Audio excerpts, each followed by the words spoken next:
We are here for the public lecture of the Ghana College of Physicians and Surgeons as we celebrate 20 years of hard work, 20 years of teaching and learning, and 20 years of the Lord's goodness upon us as a college.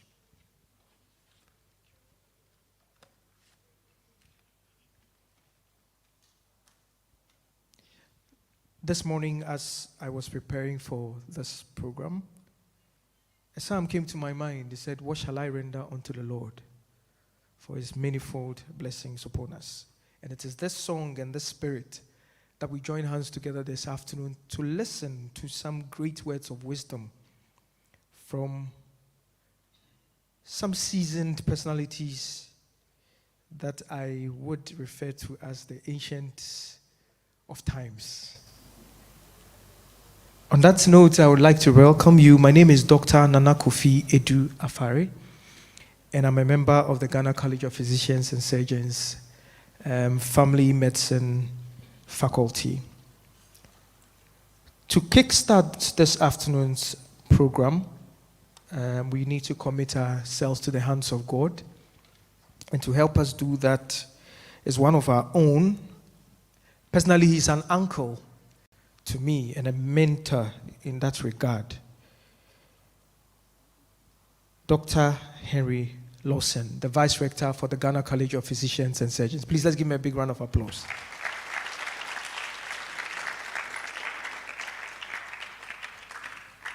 Let's keep clapping.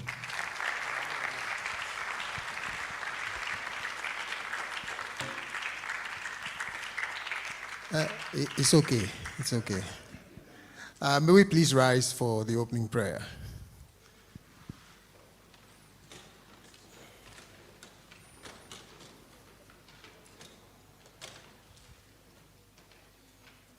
Shall we pray? Our Heavenly Father, we are grateful to you for this afternoon. Your word says it's unto you that the gathering of your people will be.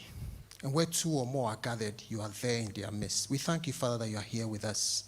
We commit this program into your hands. Pray that you lead us, guide us. The target audience, which is the public, will learn something from this lecture. And that we want to also thank you for how far you have brought the college, 20 years of postgraduate medical training. As we forge ahead, I pray that at this session, you will guide us, open our minds, open the future, grant us your guidance and your grace, innovations, so that as we ponder and discuss, the college will move for another 20 years in your glory. We commit everything into your hands. We pray that all will go well. We ask this in Jesus' name. Amen. Please be seated. Thank you.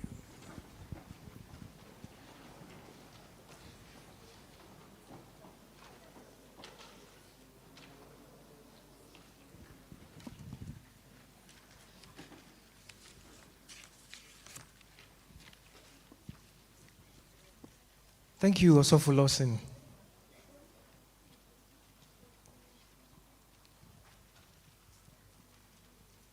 Though I have attempted to welcome us, there is a gentleman well-seasoned amongst us who would give us a proper welcome. He is the president of the Ghana College of Physicians and Surgeons and a member of the College Council, an astute academician by all standards, none other than our own Professor Samuel Deborah. Please let's give you a big round of applause.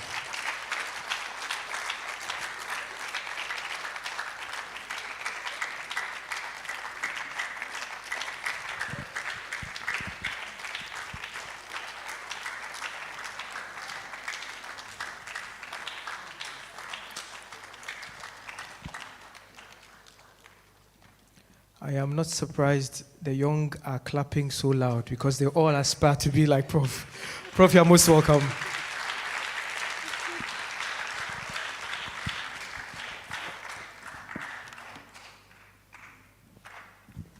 Thank you very much. I don't think I deserved all that was said.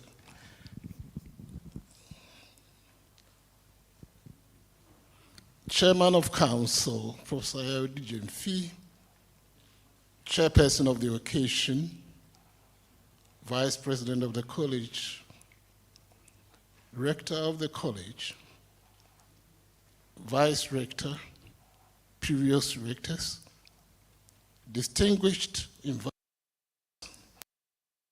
fellows of the college, press corps, ladies and gentlemen. It is with extreme pleasure that I welcome you all to the second of our public lectures to commemorate the 20th anniversary of the founding of our esteemed college. I have looked forward to this event not only because of the chosen topic and its expected delivery, but also I intend to use the opportunity to thank the presenter publicly for his immense contribution to the success of Ghana College of Physicians and Surgeons. I've always said I went into medicine by divine intervention. For how else do you explain a child born in Tanoso, raised in Chira, and went to Sunyani Secondary School in the 60s, could ever make it through the mighty portals of University of Ghana Medical School? But if going into medicine was by divine intervention, choosing my career as a surgeon was teleguided by man, or rather in my case, by men. I must say there were two brilliant surgeons who inspired me during my undergraduate days. The first was a rather small man, but with imperials, with underlings, but erudite amongst his peers. He has sadly passed. May his soul rest in peace. And per contra, the second was a tall, charismatic, younger surgeon whose dazzling surgical skills held us spellbound as if it was poetry in motion. But their differences obscured one profound similarity. They both had a towering, relentless ambition and attention to detail. I said poetry in motion because our presenter is indeed a poet. He could easily have made his name in poetry as he has in surgery. Indeed, this man from Galosota in the Volta region can only be described as God's rare gift to mankind.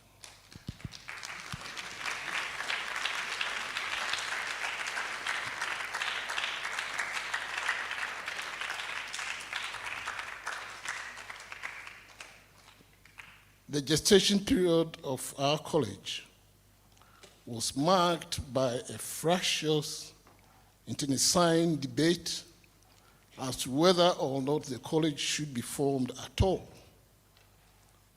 And I'm told he was the lead advocate against the naysayers, without which the college would have been stillborn. The genesis of the college's recent innovative improvements can be traced back to his famous report by his task force. For these and several observations, we say thank you. Finally, let me recall in the morning. Those of us who are surgeons will know this. On old Olympus towering tops, which for non-surgeons was a mnemonic for us to remember the cranial nerves. But who can decipher the hidden mysteries behind Inception, Sankofa, and AI? This is a topic delivered by who else? A surgeon and a poet, our own Professor Ladi Wosunu.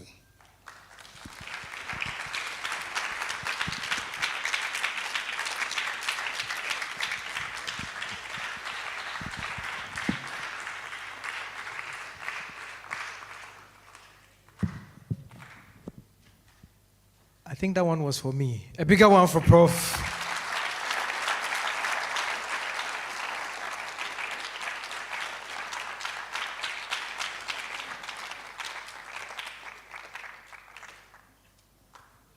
An interesting Sankofa and AI. How many of us here remember Chaskele? In fact, let me concentrate on this side. For here, I know everybody remembers Chaskele. How many of us played Chaskele on this East Coast?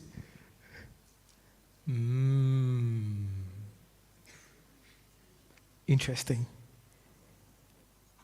Today, AI comes with Sankofa.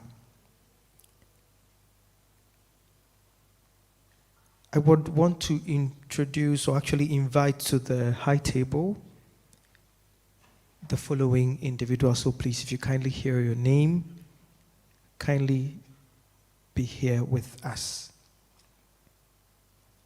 Reverend Dr. Joyce Ayi.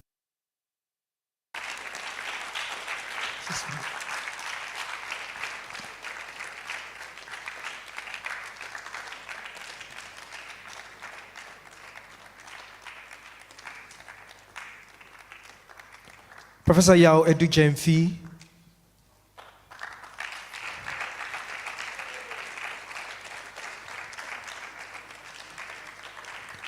Prof. Sam Deborah.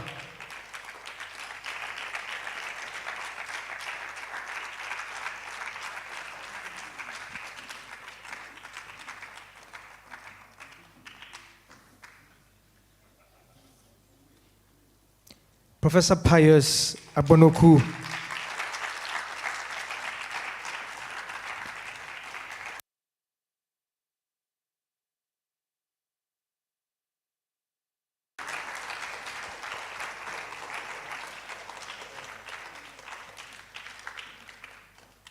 The rector of the college, Prof. Richard Adanu.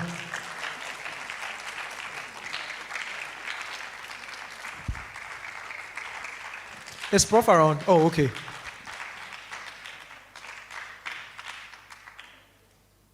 And Dr. Rita Lassen Randolph.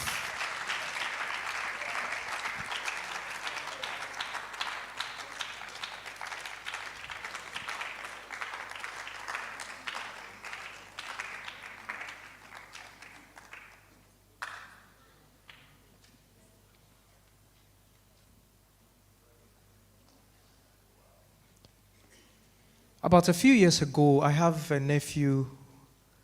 He was in class 1, getting ready to go to school.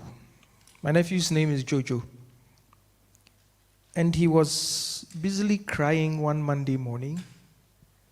And we asked him, Jojo, why are you crying? He says, I want 1 Ghana cedi. And we asked, for what? He says, I just want 1 Ghana cedi. We kept on asking because he already has a lunch box. He has calipo. He has his lunch in there. He has an apple in there.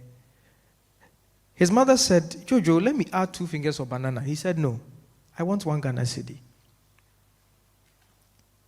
All because Jojo had learned, as smart as he was in class 1, that if you're a student and you are filling a form, when it gets to occupation, what do you write? If you're a student and you are filling a form and you get to occupation, what do you write? Student. But his understanding is that if you have an occupation, you must be paid. So his pay for that Monday morning was the 1 Ghana cedi. So I said, Jojo, you know 1 Ghana cedi won't do anything. Wait, when you grow up, he said, Uncle, you think class 1 is a joke? Why do I share the story? You can see a lot of gray hair upstage, right? Hello? If class 1 is not a joke, then you can imagine what professor will be. Let's give them a big round of applause.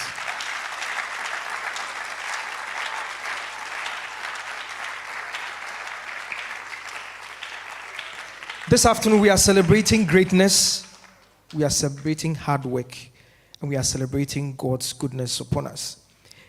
And to help me drive this seat is my co-pilot, who just landed from London, the Queensland, and was actually getting her luggage out. That's why she was a bit late. My only Dr. Florence Akumia. Florence, join me here. Please, let's give it up for her.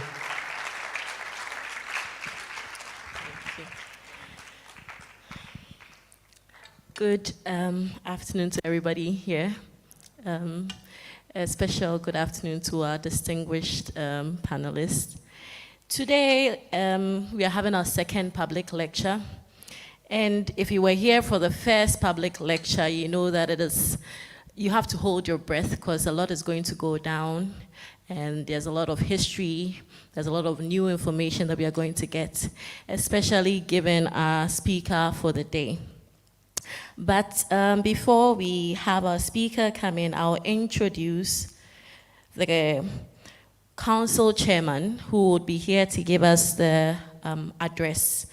The council chairman is the person of Professor Yao Edujemfi. He wears many coats. You may know him as a minister, you may know him as an anesthesiologist. He is well read, he's also a writer. He also is the council chairman of the Ghana College of Physicians and Surgeons, and he's going to give us the opening address. Professor Yao Edujemfi.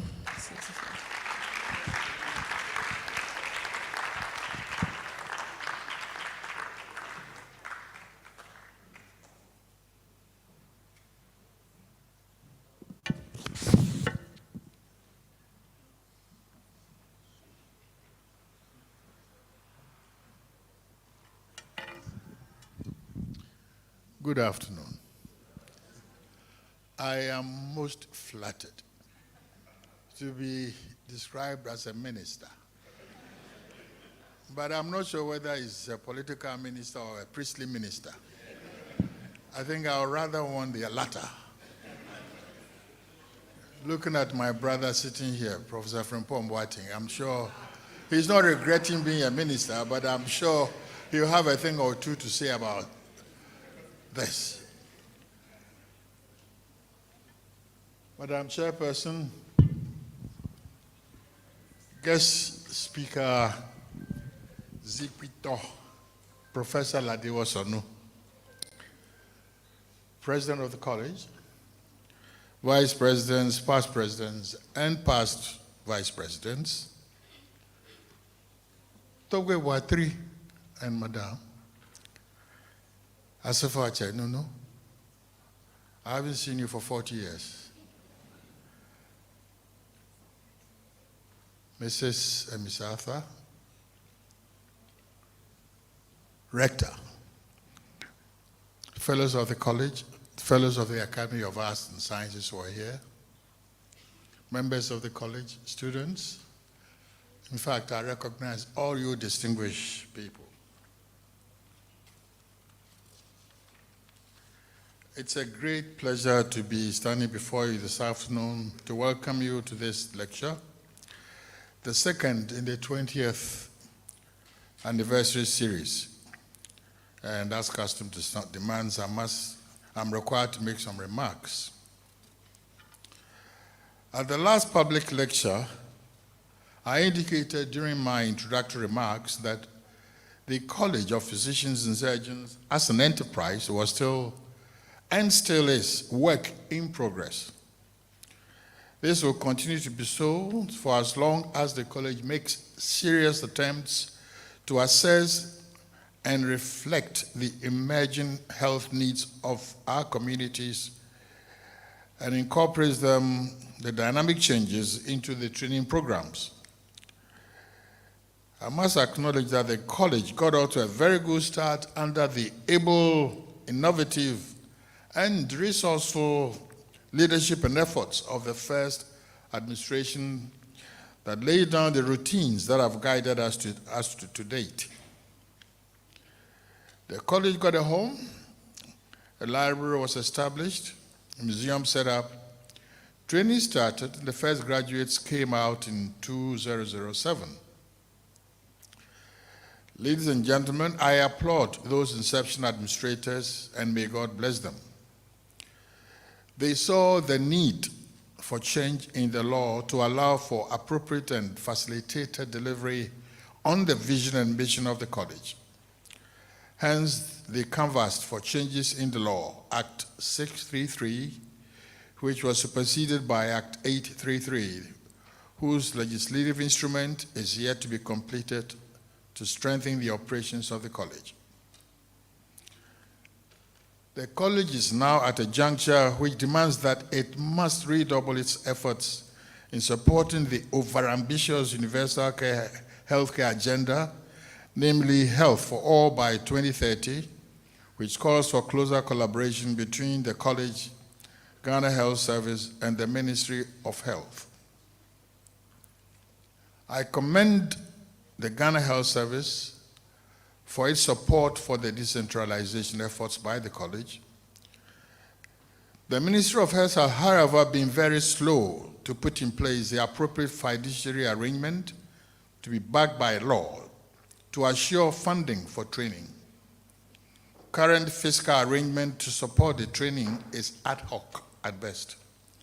It makes it difficult to keep pace with the equitable, affordable, and accessible healthcare expansion efforts of government. Our communities also need the services for which the college is training human resource. The Ministry of Health must do all it can to assure fiscal stability for the college, possibly backed by law. The college is at the crossroads as it redoubles its efforts to achieve financial stability, decentralization, and acceleration of training without sacrificing quality. The council is making every feasible effort to support the academic board in its endeavors. But all stakeholders are welcome to contribute progressive ideas, especially in the area of quality assurance of the products of the college. On this note, ladies and gentlemen, enjoy the lecture to come. And once again,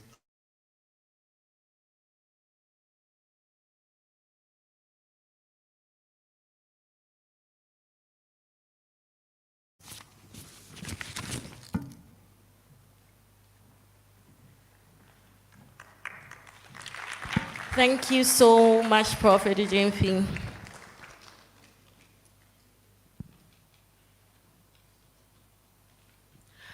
I don't know if you've been to Kumasi before, but once you get to Kumasi, you wouldn't want to leave.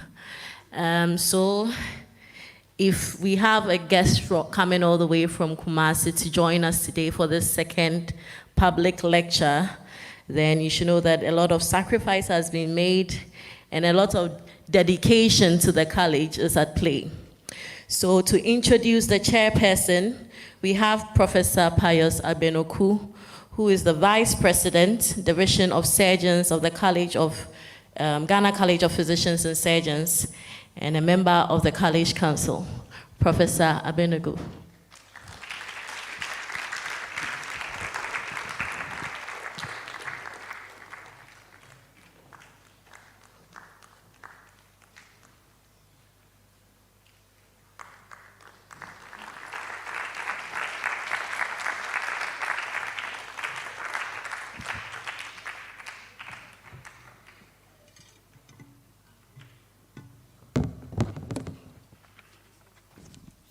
Thank you very much.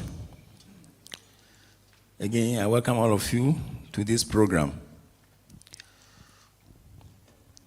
Our council chairman and our president, the Ghana College of Physicians and Surgeons, all other protocols duly observed. I am totally humbled to be asked to introduce the chairman for the second public lecture for our college's 20th anniversary.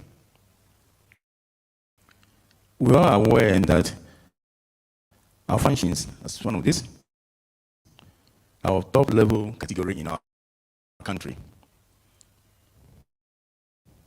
implying that we need a certain type of dynamism in our programs of such nature.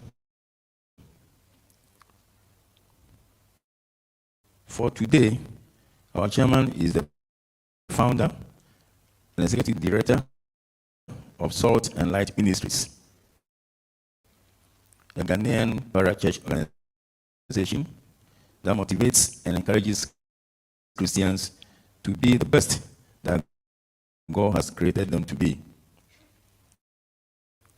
A management and communication consultant, this person serves on the boards of several organizations, including Newmont Ghana Gold Limited,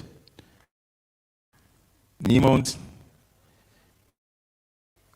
Golden Ridge Limited, Shirano Gold Mines Limited, and College of Education, University of Ghana, the Roman Ridge School, Data Bank, Arc Fund, among many others.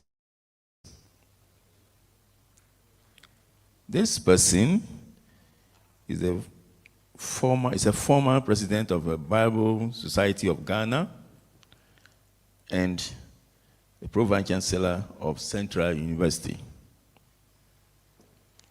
In recognition of her, now I say her, so you know I'm referring to a woman now. You caught me, yes? I didn't want that to happen, but it has happened. So let me continue. In recognition of her immense contribution to the growth of the mining industry, the University of Mines and Technology, UMAT, conferred a Doctor of Letters degree, honoris causa, on our chairman in July 2009. She has also received many prestigious awards, including Ghana's second highest national award, the Companion of the Order of the Volta, in the year 2006. She is an honorary fellow of the Institute of Directors and the Chartered Institute of Supply Chain Management. Recently, Central University conferred the Doctor of Communication Arts degree, honorary causa, on this person, important person, in May 2021. His Royal Majesty Otumfuo Osei II, Life Patron of the Millennium Excellence Foundation, conferred on her the Millennium Pride for Leadership and Contribution to National Development. How will you clap for that?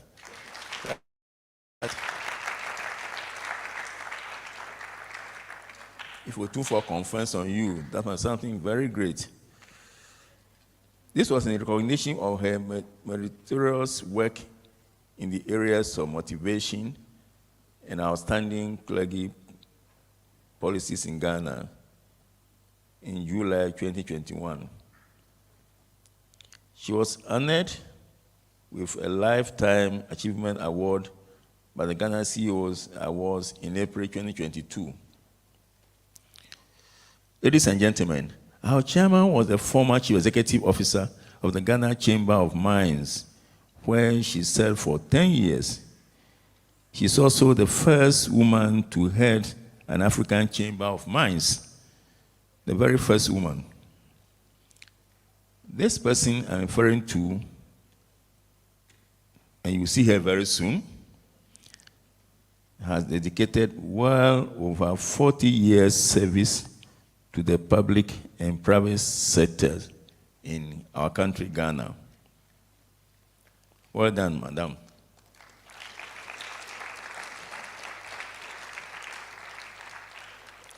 She is the executive chairman of Harmonious Choral and a passionate promoter of Ghanaian sacred, classical, and choral compositions.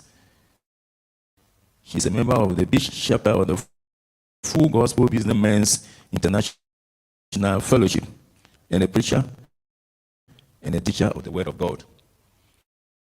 She's an Osophoden. Today's chairman has been associated with the college for a very long time. She has been on the college's endowment fund board for a very long time, and the college has raised a lot of money through her efforts. Last year at our annual AGSM dinner, she was the guest of honor. Professor President,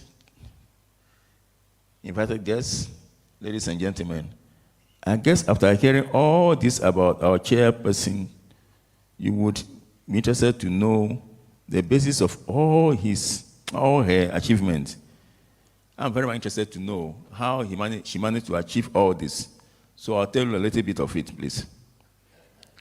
It is on record that Madame Joyce graduated from the Haggai Institute, an internationally known leadership training institute founded by the late Dr. Edmund Haggai. She was one of the very first students that had extensive accelerated program at the newly opened Haggai facility in Maui in the year 1989. Most of you were not born. Incidentally, there was a problem having in Haggai now, in that area, Maui now. There's fire going there. And we pray that the fire will stop. As soon as Madame comes to the stage, I'm sure God will hear us again, and the fire will not get the Haggai building at all. Amen. Could you follow international news, please? It's a serious thing in the U.S., that part. So 34 years ago, a few of us in this auditorium benefited from that. Madam holding me, but you will permit me to finish up. All right, I'll stand beside you. You stand by me. Good. At Haggai, Madam Joyce was taught all the complex issues of leadership. That is why she's a leader today. I'm sure without Haggai, you wouldn't have reached this far. I'm promoting Haggai, not in the sense that I was a student of Haggai also, but most people here are. And I recommend that those who can get a chance to go there, do go and learn how to lead from your very home, your school, your environment, your college, our nation. What I told about Madame Joyce is just a little. If we are to go on further and further, we will not live here today. That's why she has come to stop me. So our council chairman, president, ladies and gentlemen, may I humbly present to you the chairperson for today's public lecture, the second in the series, Reverend Dr. Joyce Rosalind Aye. Thank you so much.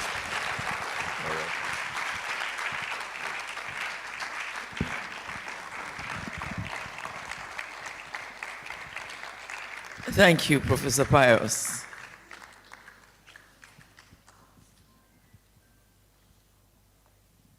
Good afternoon, everybody, especially those of you who are students. Good afternoon.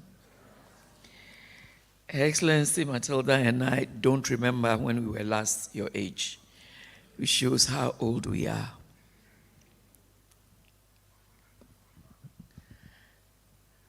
Professor, Council Chairman, and all the professors arrayed over there, please permit me, apart from mentioning Togbe and Mama and the speaker, to say, as the Nigerians say, all other protocols observed. I'm deeply honored and privileged to be a part of this momentous occasion, the celebration of the 20th anniversary and public lecture on, well, the theme I was given was 2 decades of medical postgraduate training in Ghana, but I see here that it is even more interesting. Inception, Sankofa, and AI. I can't wait to hear the surgeon poet speak. This event marks a significant milestone in the journey of the Ghana College of Physicians and Surgeons. And it provides the opportunity to reflect on the strides that have been made, as well as the challenges that need to be overcome in the realm of medical education and specialization. And I'm happy that the college chairman talked of the fact that it's still a work in progress. However, over the past 2 decades, the landscape of medical postgraduate training in Ghana has evolved significantly, shaping the trajectory of healthcare delivery and advancing medical knowledge in our nation and indeed in nations within Africa. Today we come together not only to celebrate the achievements so far, but to rekindle the spirit of innovation, collaboration, and dedication that has brought the college thus far. So let us use this occasion to acknowledge the efforts of those who have tirelessly contributed to the growth of medical postgraduate training in Ghana, from educators and mentors to medical practitioners and policymakers. With hearts filled with gratitude, we extend our sincerest appreciation to each individual who has played a part in nurturing the next generation of specialized medical professionals. For those of us here, we give glory to God for participating in this momentous occasion. And so, let's all sit relax and embark on this journey of reflection, celebration, as well as exploration together. With these few remarks, let me say how very honored and privileged I feel to be the chair for the occasion. I'm glad there's a moderator, and I'm glad that there are MCs. I'm going to sit very comfortably in the chair over there, and I can assure you it's more comfortable than those down there. College, these chairs are most unfriendly to seniors, and so perhaps you should do something about it. Thank you.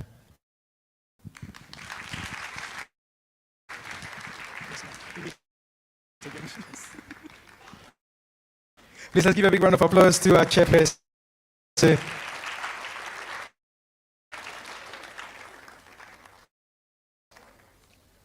Prof. Abunuku, please forgive me. I should have given you the warning sign. So the last time I tried reading her profile, when I started the first 2 sentences before I realized she was beside me,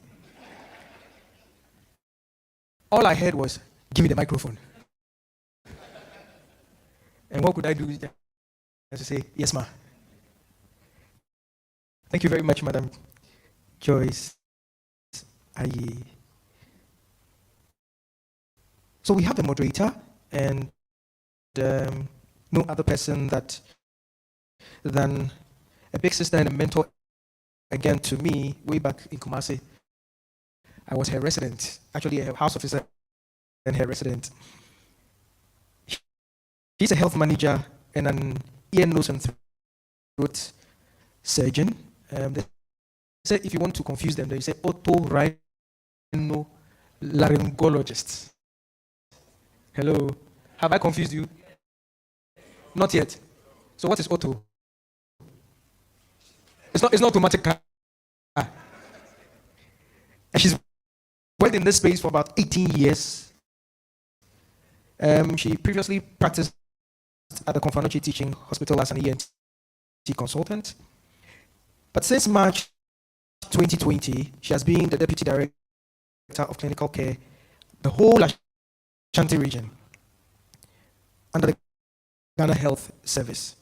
Interestingly, she took up this position when the nation really needed dedicated and experienced hands during the COVID-19 pandemic.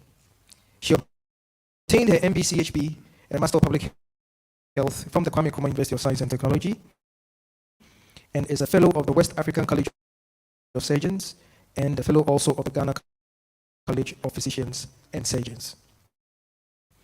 She also happens to have been among the first batch. Hello, somebody say first batch. First batch of residents to write the membership exams for the Ghana College of Physicians and Surgeons in 2007. 2007, I was in second year medical school.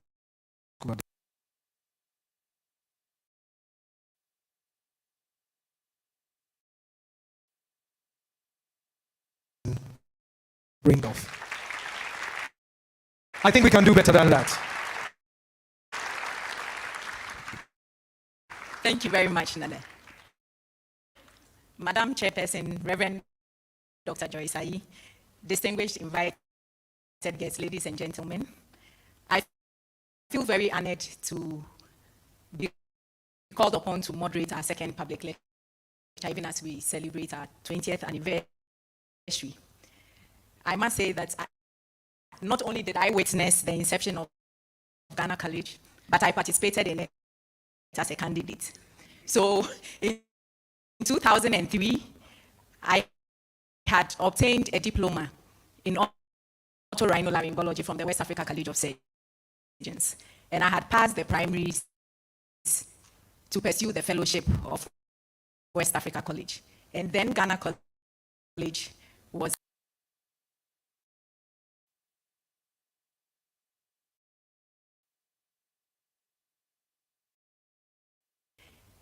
but he managed to convince me with some statements. First of all, he said, you don't have to travel outside Ghana. Said, okay, then they should exempt me at least from the entrance exam. Then he said, oh, this one also has an exit exam called membership, because the West Africa at the time was all or none.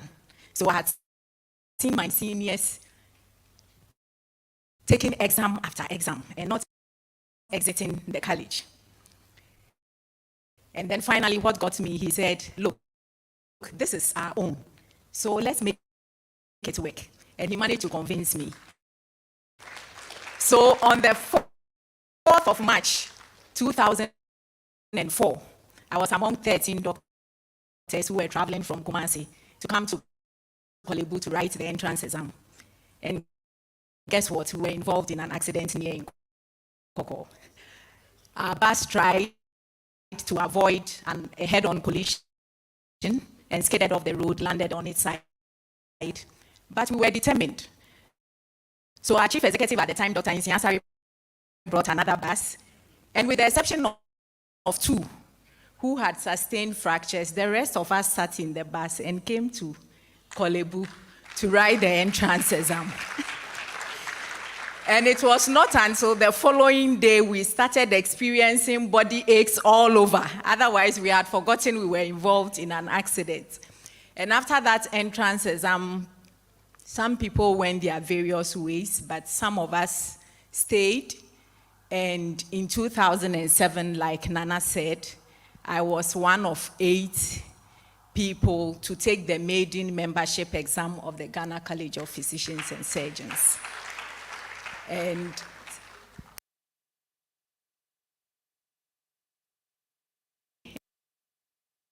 up to its mandate, the primary mandate, I must say, of training specialists in medicine and surgery and related disciplines.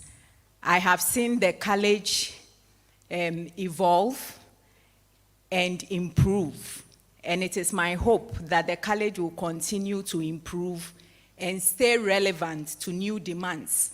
And I believe it's part of that reason we are gathered here this afternoon, and everybody has been alluding to the interesting theme, the Ghana College of Physicians and Surgeons 2023, Inception, Sankofa, and AI.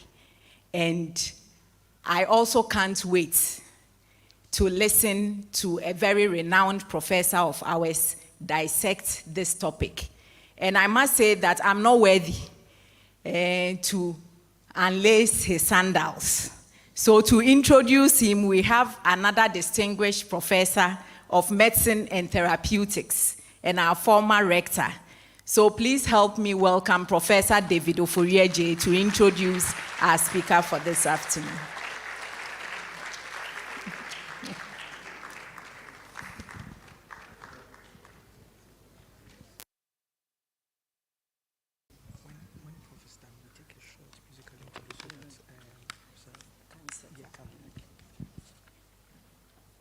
Oh, I thought the applause.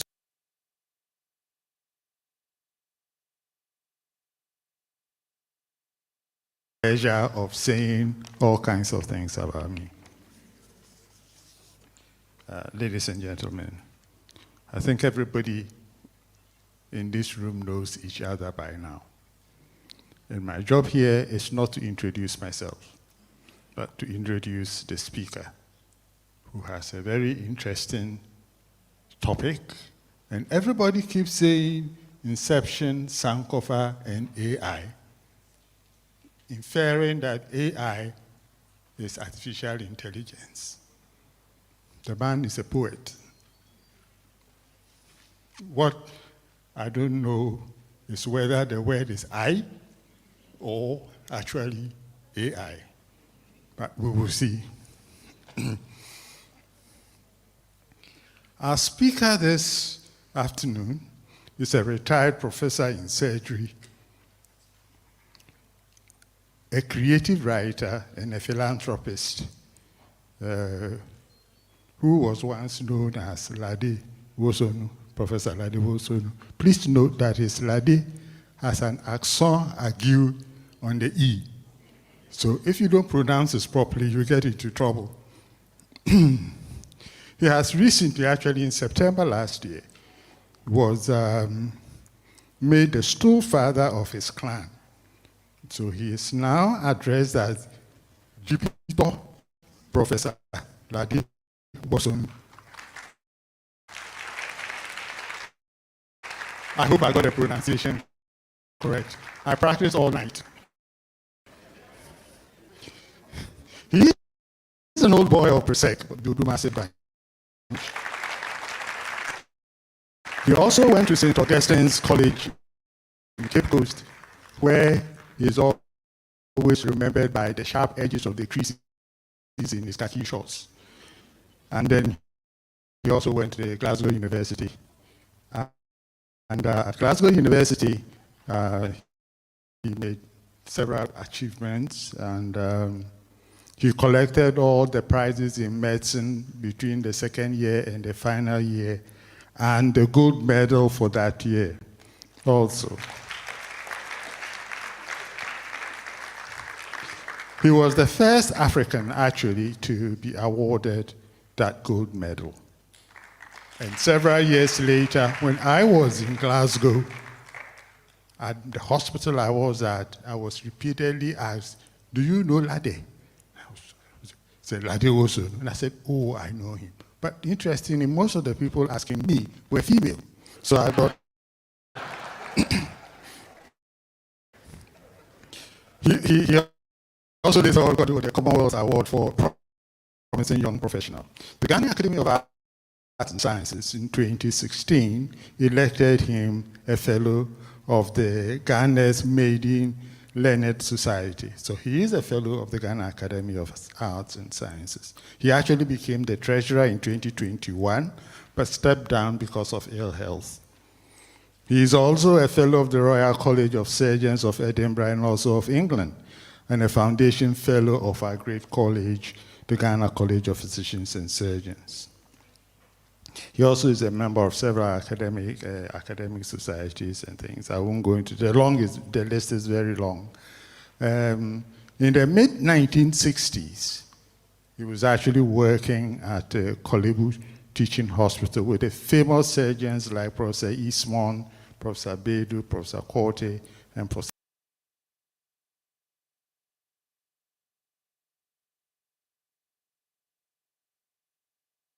surgery to fill that gap in the department.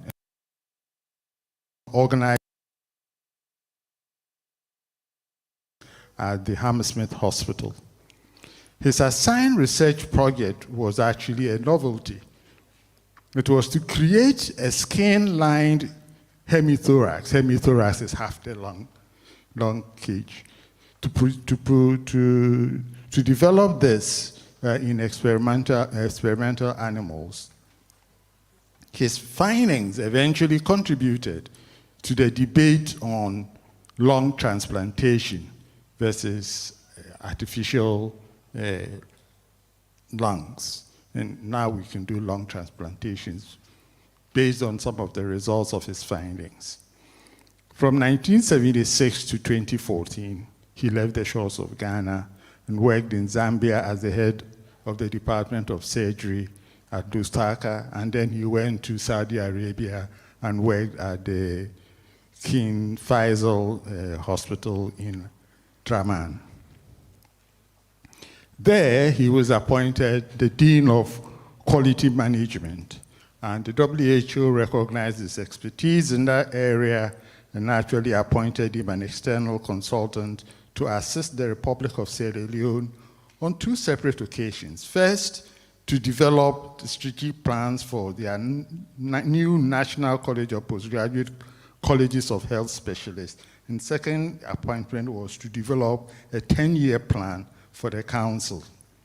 He's also provided consultancy services to University of Health and Allied Sciences at Ho, and I must add that has been very instrumental in the development of quality management in the Ghana College of Physicians and Surgeons.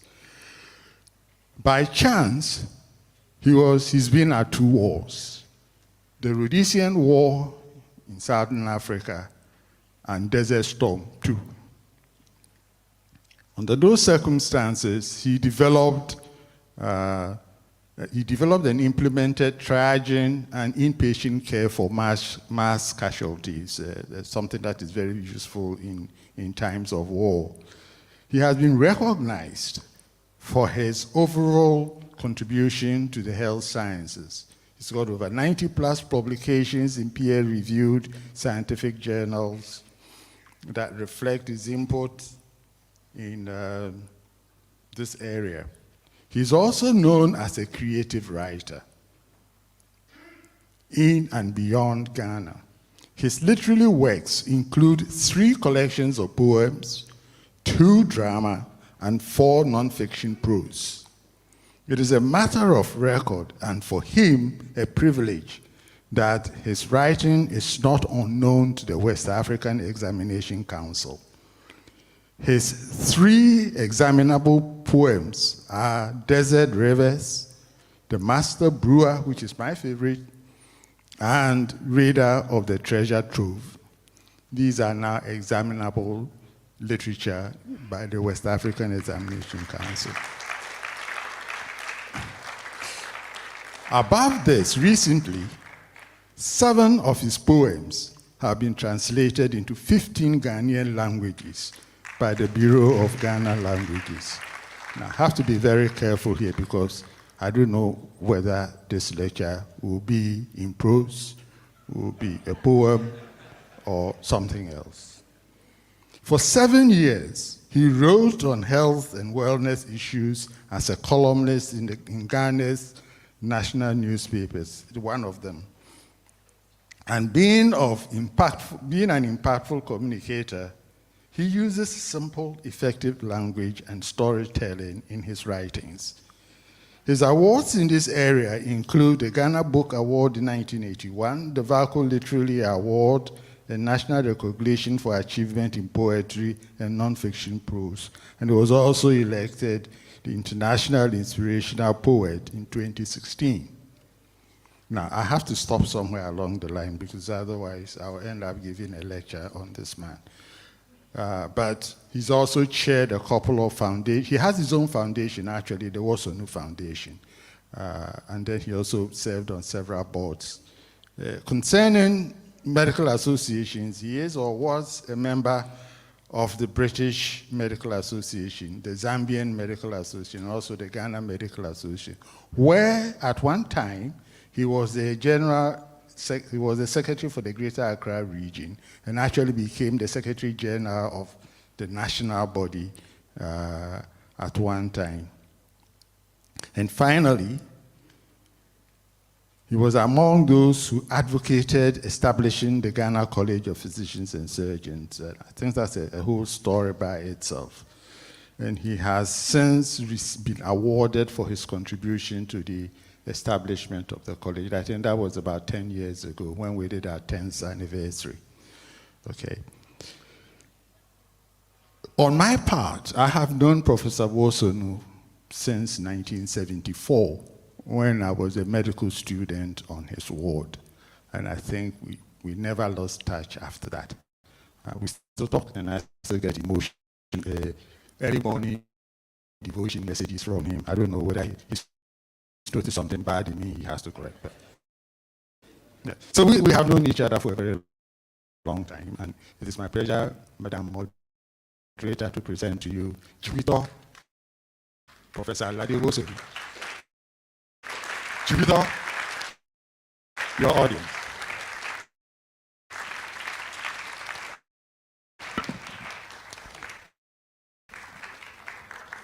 Please just keep clapping. And as Prof gets ready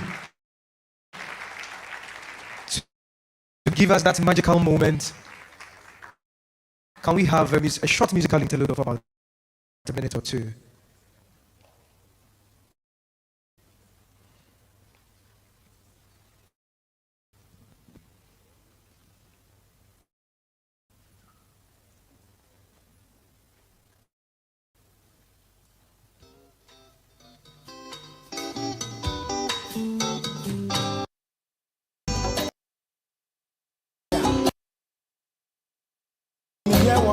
Some say my foot to some kakre wa supreme. Yo coffee, oh my ya woman, oh mani ya mana. Yeni baby ako, wacha za ya wareni. Wonsom, wanini pa, esa dipa wofio ye. Yamo yembera ye, ebe ya.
Ladies and gentlemen, esteemed scholars, great physicians, Nime Name Tukbi Mamao. We stand before you today to unfold the remarkable tale of the Ghana College of Physicians and Surgeons, a journey intertwined with the concepts of Inception, Sankofa, and the ever-expanding world of artificial intelligence. We present to you Professor Lade Osonu.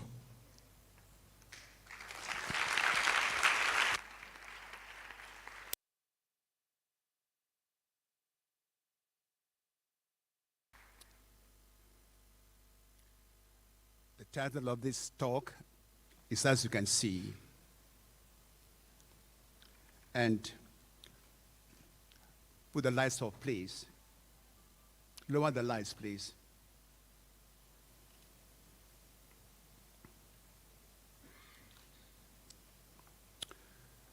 I begin with a disclaimer that all pictures are sourced from the internet, and other sources are hereby duly acknowledged. The presentation is not for commercial purposes. And I hope that the introduction will be here. Yes, it is here now. Chairperson, Dr. Joyce Ayi, the college chair and the administrators, the high table, Nime Kaname, Mamao, Tobio, and all here present. Now please allow me in humility and recognize your due titles, honor, and positions, and add that, of course, all protocol already presented are fully observed. Now, the content of this presentation is as follows. The timeline will be shown to you. A minute's silence will be requested. The chairperson may have I need to ask her, please, to help us in that area. Then comes a list of acknowledgements, and then the abbreviations used will be presented shortly, briefly. Then after that, I'll go on to milestone the first milestone actually, and then number 1 is the inception of the college. The day is specified. This is followed by an intermission. Now, after that, we have milestone 2, which is Sankofa. The third one is review the current strategic plan of the college. Then we have a novel environment of AI and beyond, takeaway message, and then we have something in gold, the final liberation. Thank you. Now then, disclaimer has come already, so let's move on. I'm going around in circles. So I'm sorry about that. This also come already. Okay, just a second. Here's the timeline. The content is structured as a timeline. You have 4 milestones and 2 players. 4 milestones and 2 players. The milestone number 1 is Inception. Number 2 is the Sankofa. Number 3 is review of the current plan of the college. And then you go to the novel environment of AI and beyond. The dates are specified there. 1992 to 1999. Sankofa is December 2013, but strangely enough, we had to go a little Sankofa in this year also. You'll see in a moment that had to go back to the planning committee and what they had to suggest for us to do. The review of the current strategic plan, the word is the review of it. Because a review time, you need to count and see and show what has been done, what remains to be done, and to plan accordingly. Beyond that, we go into the big zone of AI and beyond. Now then, the players are 2 teams. The first team is a blend of 2 entities. The word blend may seem to be something new in AI. It's been there for a long time, as you can see in a moment. This is the first entity. Our provider, the government of the Republic of Ghana, that is the first entity which formed a part of this first team. The second one is the college and its administration. These institutions therefore combined to form the first side of things. Now then, here is the other player. This time, it's a blend of individuals forming teams. The first was a blend of institutions, now a blend of individuals forming teams. The membership of this team was flexible depending on the environment, whether it's in Ghana or Saudi Arabia. These are the two nations or countries involved in where the teams came from. And here they are. In Ghana, the provider was a very important member of this team. In fact, she got things going. She had very influential administrators. The medics consisted of anesthetists, medicals, and surgeons. They are in that blend in the Ghana side. But look at the Saudi side. We have engineers, mathematicians. The organizer happened to be a surgeon, but he also had anesthetists, gynecologists, novelists, pediatricians, radiologists, and so on. What did they do?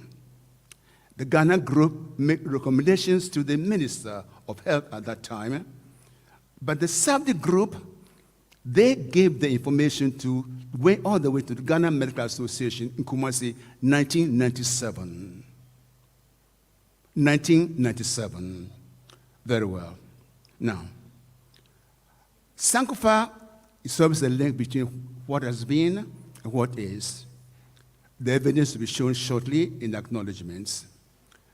Then awards were given in the 10th anniversary of 2013. That also will be referred to. And then I'll refer to an occasional lecture, 2014. That being so, I would like Madam Chairperson, please to take over.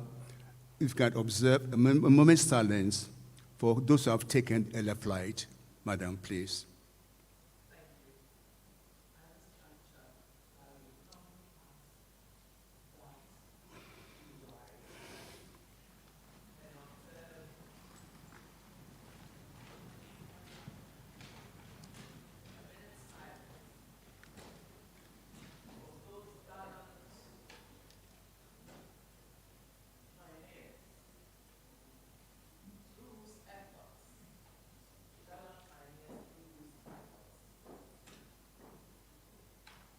This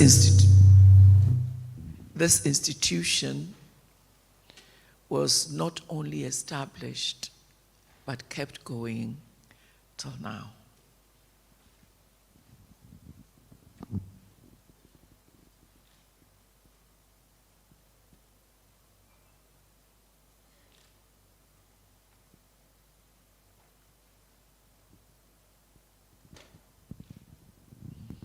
May the souls of those without whose help this college had come thus far rest in peace and rise in glory.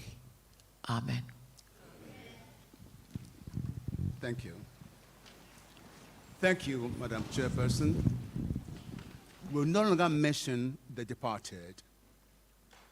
Now, as I stated, the acknowledgements are quite a number. I thank the merciful God, the Almighty, for enabling me to be here. As was mentioned earlier, I've had one or two health challenges. It hasn't been easy, but God has been so kind. I place on record, therefore, my thanks to those who got it going. Paul Nyame, he served as the consultant for the group and the chairperson of those who selected the committee, the planning committee. Justina Kodai answer is there. The rector and Professor Jenfi.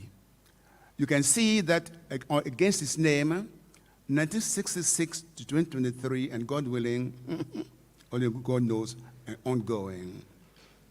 Now, Dr. and Mrs. Eunice Brookman Emerson, the then Honorary Minister of Health.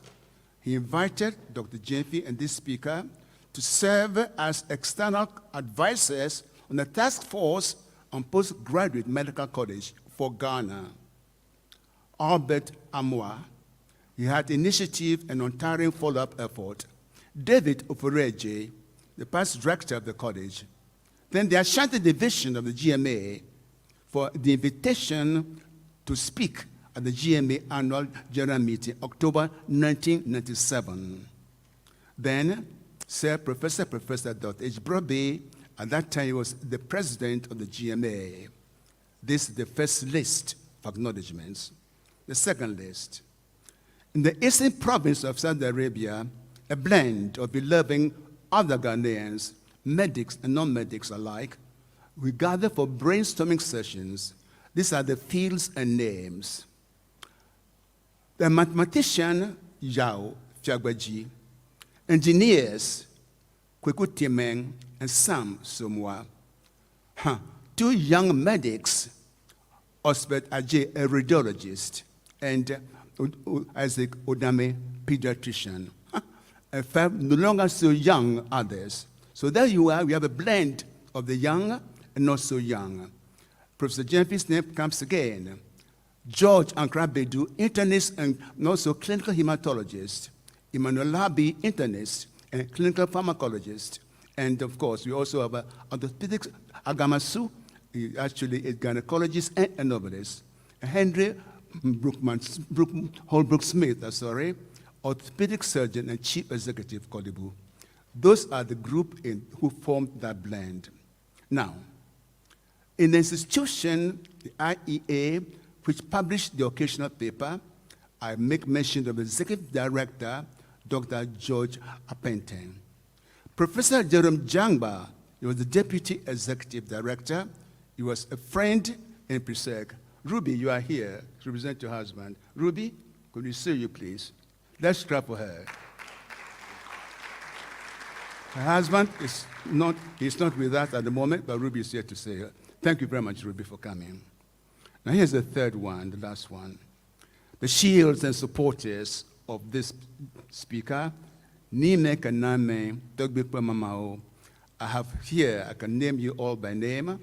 I've actually captured it on my computer, but if you don't mind, I will not read your names, but I acknowledge all of you. You can trust me. I'm so grateful for you to have come here. Clap for them for me, please. Your Excellencies, the directors, clergy, fellows of the Ghana Academy, you are all here to support. The media, GAO, Oswald J is here, and members of the advisory committee are also here. Publishers, they could say, and so on, are also here. Students, you are very welcome. The ones from Dabala were first to arrive, even though they were outside Accra. Congratulations, all of you. You are going to be engaged in what is happening. You have no escape, I can assure you. The family and staff, those who are departed, Reverend Dacon, my children and in-laws, the grandchildren, great-grandchildren, Mavis, my assistant secretary, and the virtual supporters, Ghana and abroad. I acknowledge all of you, and I say thank you very much indeed. Now, here is a true story. One day, the speaker was driving from a rector's office back to a teaching hospital. About a mile from this destination, his car stalled. It was high noon. He phoned Professor Jemfi. The following was the conversation. Now, students, I want you to help me here. I'll read what is in Akan, and you'll read the English version. Conform Mihiamwa. Read the English version. I can't hear you. Oh, hey. Near our supermarket, oh, and then I'm in the Meba. 10 minutes later, here was the continuation. Saka, we pay me send put on Nasan. Read that. Read it, please.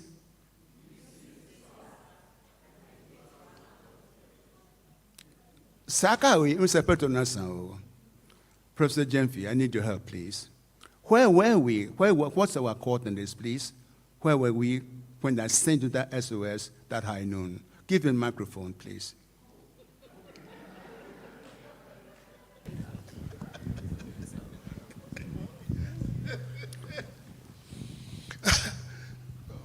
We were in Saudi then. And I ran the petrol in Saudi Arabia. I will tell you that at that time, a bottle of water was so expensive, it cost more than a gallon of petrol. So I was driving and I forgot to buy petrol. Thank you very much. All right. The abbreviation I'm going to use, I will not waste your time with them. Here they are: AI, AGM, the college, GMA, IEA, KSA, and so on. I will not waste your time about that. But here we are now, the first milestone, the inception of the college. And this is very important. We have in custody this booklet. The title is there. This booklet is something very important. If you can lay hands on it, try and get it. It's entitled Decentralization of Postgraduate Medical Education in Ghana, the IEA, occasional paper number 23. Edu Jemfi and the author happen to be the authors of that content of that. And then this was what the copyright said. The publication of this work testifies that the IEA regards it as a competent treatment worthy of public consideration. Now, that is what was said about that book. Now, the director, Dr. Penton, wrote this. This is the nature of things. Once a process is begun, it acquires a mind of its own until a logical conclusion is reached and can be taken no further. The process can be the breaking up of empires, such as the Roman or the British Empire or the Soviet Union, or it can be an intangible, such as latching onto an idea and then discussing its many forms. Decentralization is an example.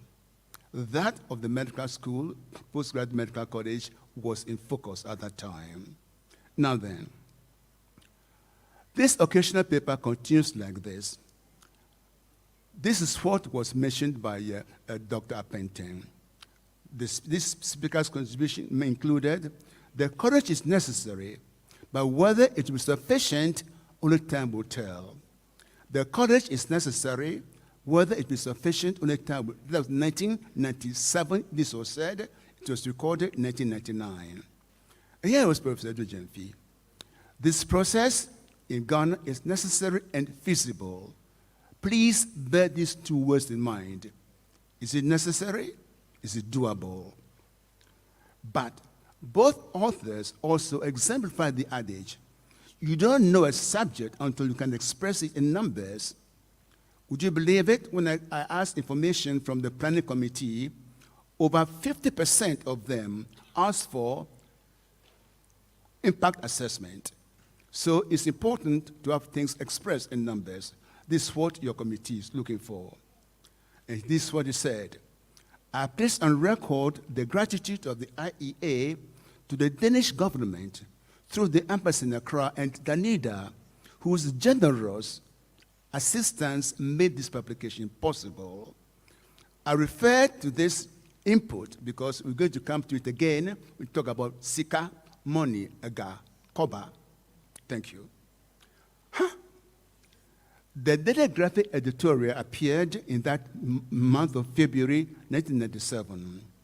It was 8 months before October 1997. And this is not new, it's the Daily Graphic. The editor was Mr. Elvis Aye. Forgive me, but this is what it says. Daily Graphic are focused on the editorial. The case for postgraduate medical college, that is the editorial. The editor was Elvis Aye. But just look what is happening there on that page. What page is that, please? Page 5, Thursday, February 26, 1997. How to remove inflation. I didn't put it there. This is what history is telling us. Remember that. You're extremely quiet. I'm surprised, but there it is. This is history, it's inception. We are talking about things at the beginning. Now, we are continuing then with this sort of thing. The events which prepared the input for this section from the AI lecture are not summarized. Remember, the lecture was 1997, but, sorry, that was the lecture, but this publication came there. The reference is at the bottom there. You can see there, 22 to 53 pages. It's quite extensive.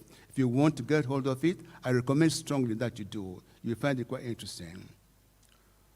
The history of postgraduate education in Ghana happened in October 31, was a defining date. The day after a long incubation period, the college was born in public. It looks like a young eaglet at that time. The place was the Garden City, Kumasi, the occasion with AGM of the GMA. That was when it was born in public. Take note of that. Continuing the way forward, submitted the 3 assigned speakers to take care of business at that time. This is very important. We had to deal with a sub-theme. These were the assigned speakers. Number 1 is challenges for the future. The assigned speaker was Dr. A. Asamoah Ban. Is he here? Clap for him, please.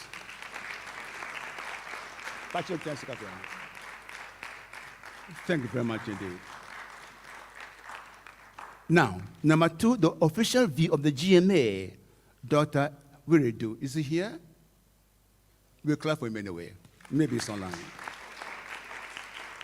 Then, the structural requirements we were assigned to Professor Gordon Smith, but he sent his apologies. And at very short notice, this speaker was asked to take over that topic, including his own issues involved.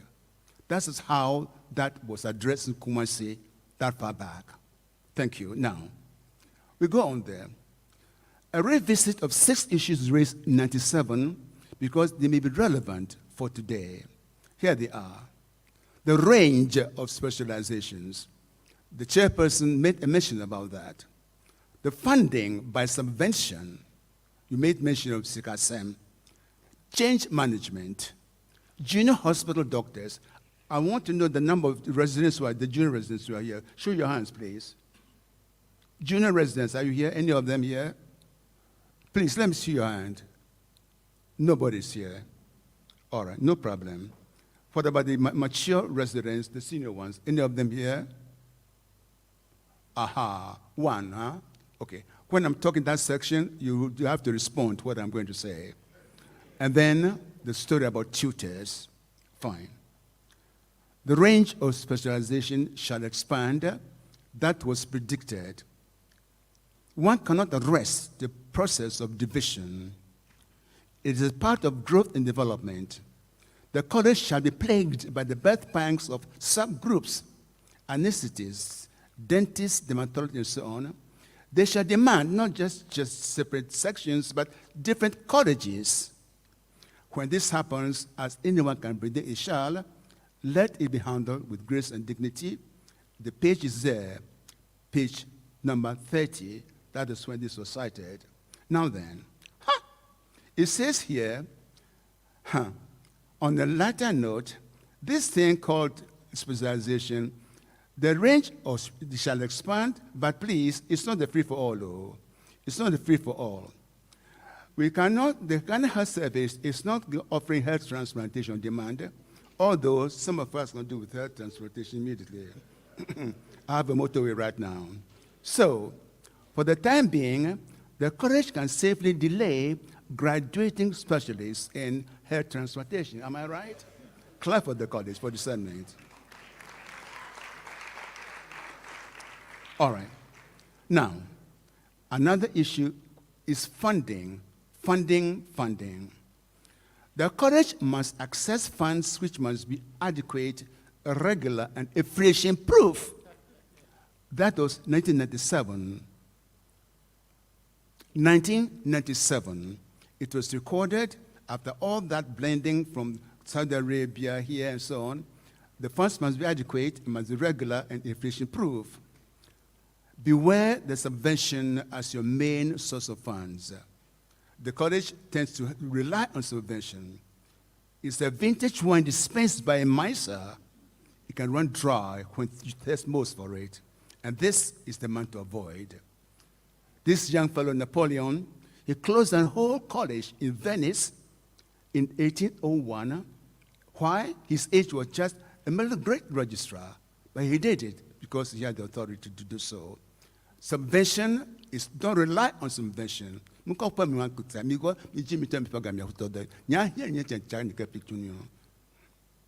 Change management, there are 2 slides on this one here. To many colleges in Africa, including Ghana, a role model is the College of Surgeons in England. But history tells us that whenever that college tried to introduce change, it met resistance. All right. 2 examples are given. 1, Board of Examiners. 2, audit of clinical work. The year was 1847. The intended change was to add examiners from provinces, Liverpool, Newcastle, Manchester, and so on. The London-based examiners resisted. Now, why would they do that? Read for yourselves. Sikasem. The Court of Examiners was lucrative at the appointment at that time, so they didn't want anybody else to join them. That was in Britain at that time. All right. Now, the other issue is the change management. Here we are. The second example is that one, quality management. The college was encouraging audit in clinical management, but they didn't want to do that, even though it was so many years after this young woman, Florence Nightingale, introduced it, but it still was not being done. So it can be difficult to manage change. Now, the other one is junior hospital doctors. And it's a shame they are not here, but maybe they are there online. On the international scene, junior hospital doctors have changed. They now refuse to work long hours for low pay. They reject poor housing conditions. They demand appropriate compensation for the overtime, and they refuse to fight battles which aren't rightly theirs. That was observed that far ago. Fine. Now then, they have together lobbies, reps in official places, sign places for power in EU and UK and so on. And then, this is the third part about them. Therefore, from the planning stage, let us remember that. From the planning stage, we said that let's involve them, give them seats at your high tables, sup with them, assign them responsibility, and treat them with dignity. They reciprocate in the manner shown there. That was that far back at the planning stage of the college. These ideas were brought for you to bear in mind. Now, the senior guy, could you come forward, please? I need you. The senior resident, is she around? Okay. We are aware that, you know that you have acquired responsibility. Sometimes they're called extra luggage. You have a spouse, you have kids, you have loans. You have a preference for working conditions. You are concerned about your housing. You need adequate take-home pay, and you don't want too many night calls. You'll be justified if you demand that you finish your training quickly. We are aware of that. That far back. And we also know that you require refresher courses. We demand that, okay, you have a say in your, at that time, it was called syllabus. Now it's called curriculum. All right. So we are on your side. There you are, the second.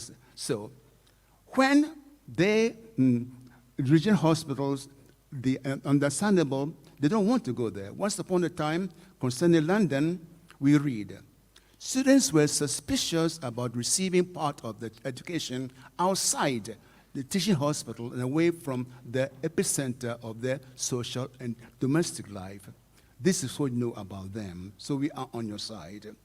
Now what about tutors? They are unavailable when needed most by the residents. That was the complaint observed at that time. The audience participation, please. This time I want the senior ones. It says here, Madam Chairperson, students complained about A, canceled teaching sections, 2, reduction in the skill of supervisors, 3, it says here, number 3, reduction in the skills, okay, of which center this statement true? These 2 points were made about them. Is the King's College in London? It's written alphabetically, by the way. Cultivate Teaching Hospital in Accra, Rich Hospital in Accra, or Western Infirmary in Glasgow. Your choice. Single best, please. Ufureji. All right. The senior student, please. Where is he? Hello? What's your name, please? He has gone away. Okay. Could somebody help them? All right. So these are the 4 hospitals. The students are complaining that they're never around when you want them, and their skills are not so. What do you suggest? King's College. All right. Anybody, any other suggestions? Say that again. All the above. Okay. All right. The unavailable tutors, as you mentioned the answer, the correct answer is King's College, surprisingly so. Therefore, this idea, let it be understood, the tutors when most needed are not there, please, is not peculiar to Ghana. It can be occur anywhere. Thank you very much. Let's move on. Now, the intermission. Intermission.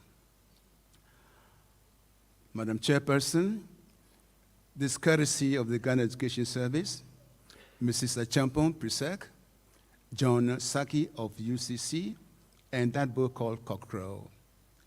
From then, this poem was written, there's a reverse, and it's only 14 lines, and not more than 14 lines. Any of the students read Desert Rivers before? Any of you? Not even the junior high? No, all right. Let's share Desert Rivers, please. Desert rivers. Deserts too have their rivers, entombed from birth in earth, waters mightier than vultures, lie hid from glare of sun, and winds that dry. Roofed not by sky, but rocks that do not always hold, these run their unwitnessed course to their unwitnessed end. Without a sound, they gush into bowels of seas far, far away from the unaided human eye. If you cannot see my tears, it does not mean I do not cry. Now that is Desert Rivers. I'm done.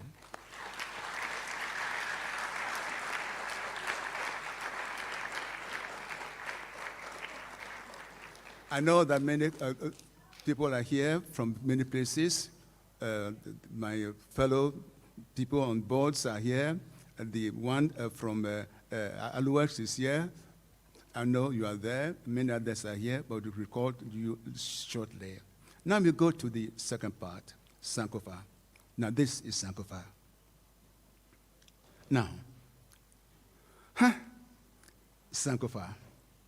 Madam Chairperson, the sources to inform this milestone are these: the college's 10th anniversary and some awards given 11 December 2013, an occasional lecture called Medical Education in Ghana, the Beginning, the Present, and the Future, and the feedback from the chair and members of the planning committee, which I had to go and Sankofa because I had planned the lecture before they gave me this input, so I had to go back and readdress it. Over here, the topics are these 5. A roll call of award at that time, a protocol of unfading stars of the college, and 2 others. Our culture, our mother tongue. Research topics are always at your feet, and from the planning committee, they want information about brain drain. All right. Now, who are you? Where are you going? Hello? Where are you going? You are going to eat? Okay, fine. Here we are then. Take a note about this. Ghanaian Times Award 2013, December 14 is there. And our honors were given at that time. The Jamfi and the speaker, among others, Professor Freje mentioned that earlier, we were given an award for what is mentioned there. The youth were advised, the organizers were commended for recognizing the good work of others. Let's move on, it says here. The youth were advised to render service without counting the cost, since somebody somewhere would be watching and at the right time will reward you for your sacrifice. The category of awards were these: distinguished service, outstanding achievement, meritorious service, and others. And then this is the person who recorded it, Lawrence Marquis. The date is specified there. Okay. The names about these are in custody. The Distinguished Award, Paul Nyame, George, Samuel Fosama, David Fureje. Outstanding Achievement, the names are there: Ken Dazi, Sego, Ankra Bedu, Bruce Tego, Ahmad Achambo, Kwe Achampon, Ediabwa, and so on. Meritorious Award, Gladys, Ebenezer, Anthony, Depumeyer, and then Albert Akpalu. And then, of course, the others are there. So all this on record for anyone who wants to visit them, it is there. We are mentioning them now in Sankofa. Now, the occasional lecture was this one. 2014, that was the topic, the present and the future. From there, we gathered this information. It's actually 4.03 points. The protocol of unfading stars of the college, the founding dean of the medical school, an award given for the person of excellence who is a Ghanaian, the attribute of some of the first cohort of graduates. And here we go. The protocol of the 5 unfading stars of the college: Jacob Plangerul, Nkrumah Mills, Sam Deborah, Audrey Forson. 5 unfading stars: Ufusuama, Paul Nyame, the director of Ghana Health Service, the Director General of the Defense and Burma Camp, and also Dr. Tego. Now then, from the Ghana Medical Association, the founding administrator, an instructor, and more, the roll call, only 2 names are given, such as Professor Eastman, the founding dean of the pod. Clap for him, please.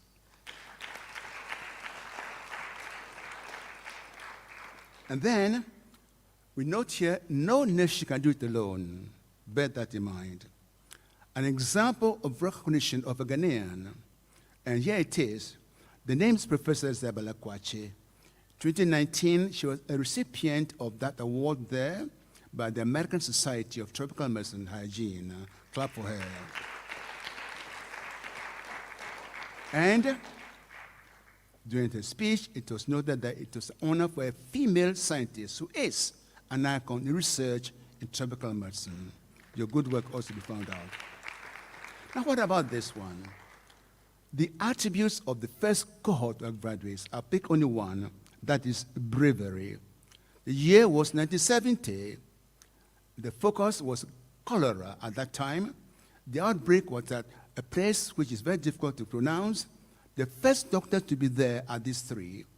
Kofi Do, you are here. What are you, Kofi? Thank you. JT name. JT, are you here? Doctor name. Jonge. Onyeba. Okay. And the last one, Yaudu Jempi.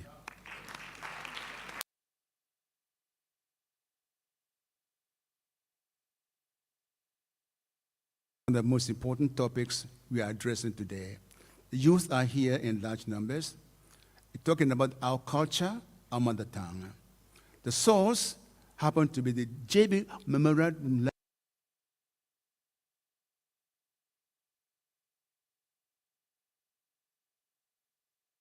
there. We have had exclusion criteria when talking about JB Dankwa. They are law, partisan politics, completely from our discussion. master in creative writing using his mother tongue, Chi.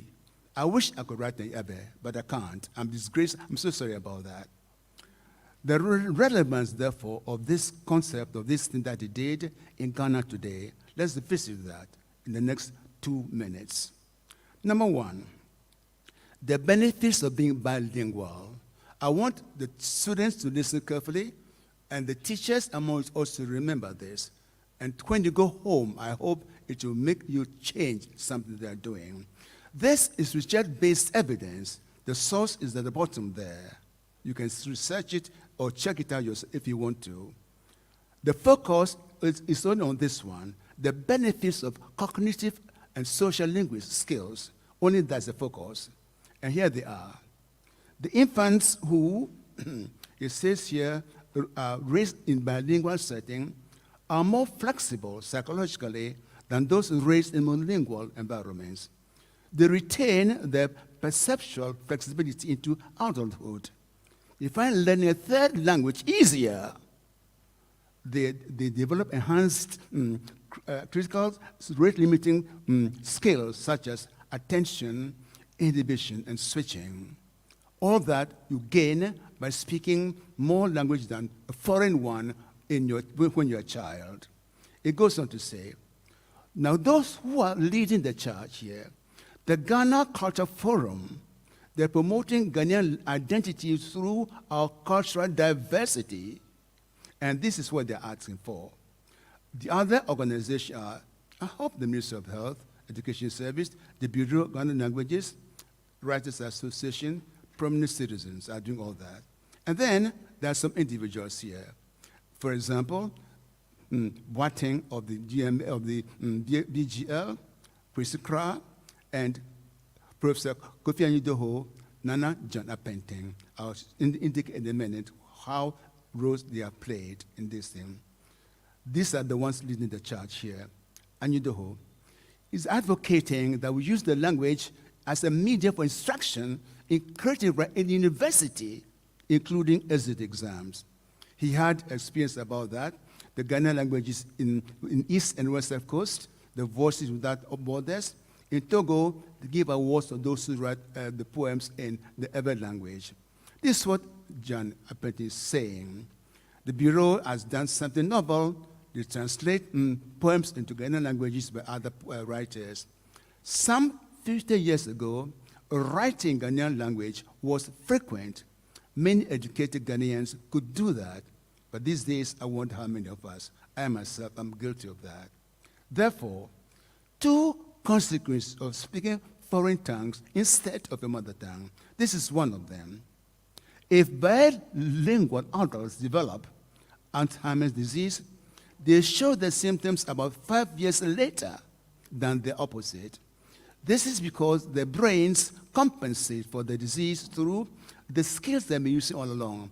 Attention, inhibition, switching. You've been doing that all along. But look at this other one.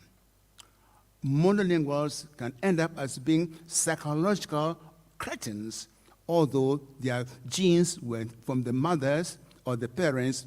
They're meant to be giants in both fields. Take note. Please take note. Thank you very much. So, this is what UNESCO is suggesting as the way forward. You have threats to what is happening. You have access to be addressed. You have diversity. You have asset. This is what UNESCO is saying. And then it's saying that, yeah. It said, due to globalization, they are under threat, the language, to disappear altogether. The access, so many of them lack access to the language. Diversity, it says when the language fade, so does the world's rich cultural diversity to just vanish. When it happens to you, it's an asset, therefore it must be valued. The reference is at the bottom there for you to bear in mind. If you want it, it's there. Now then, research topics. Research topics. I know that you often cry that we need something to rest about. We have two teams involved here. One, a surgical team. And two, a new medicine, called Sofa Tool. As you can see, there's handwriting at the bottom there, and this came from a statistician. 1971, he was a statistician in the team of that side. His team B, here they are, a bride-to-be and her family. A bride-to-be and her family. And then this traditional medicine, what links them? A raging fire. Now, what happens to these players? These players, how did they interact? Let's find out. First, there was an informed consent was obtained. Doctor, thank you for looking after my wife, but we want to take her home for traditional medicine. Sir, no objection, but she's still on every fluid, sir. Very well, I'll bring the medicine to you then. Doctor, carry on. Sir, we have just received a new Western medicine, Suffertool. May we treat one leg with the medicine and the other with Suffertool? Doctor, oh, correct, carry on. So it happened that we were gifted a topic, a clinical trial, plus a bonus. The patient became her own control. By a toss of a coin, the right leg was assigned to the traditional medicine. And now this is what happened. The outcome conclusions. Now then, the right leg healed faster without any scars. This is the moral of the story. Research topics are available at your feet, if only you have eyes to see them. Blend your clinical work, blend operations, blend audit, blend research. In blending systems, we are all winners. Thank you very much. Now, brain drain was an adequate Sankofa. I asked the planning committee, what do you want me to talk about? I assume that you have topics already, or is there anything particular you want to hear from me? And they gave me a response, can be summarized. I want your attention for this table. It goes like this. On the right-hand column, so on the left side, these are what they wanted to do. Opportunities outside Ghana, research and innovation. That is the brain drain is mentioned. The way forward and impact assessment. 14 of the 27, Mr. Rector, asked for impact assessment. This is what it was. The way some have been dealt with already, now focus on brain drain. Watch. Enter a mathematician. Brain drain was the input from a mathematician called Professor Yalvi Fiagbaji, a Ghanaian in Saudi at that time, 1997. Here was his exercise. Develop a model for the status of residency training in Ghana, underlined. The purpose, empower the planners to predict the rate of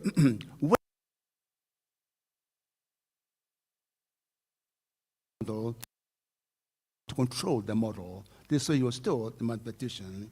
He said, with disdain in his voice, what makes you think that residents in Ghana behave differently from those elsewhere? They're all the same. They're all human. They all behave the same. That's what he said. Material. This is the formula he used. The number of faculty, the salary of them, and then time 1 is added there. You have not seen anything yet. Then,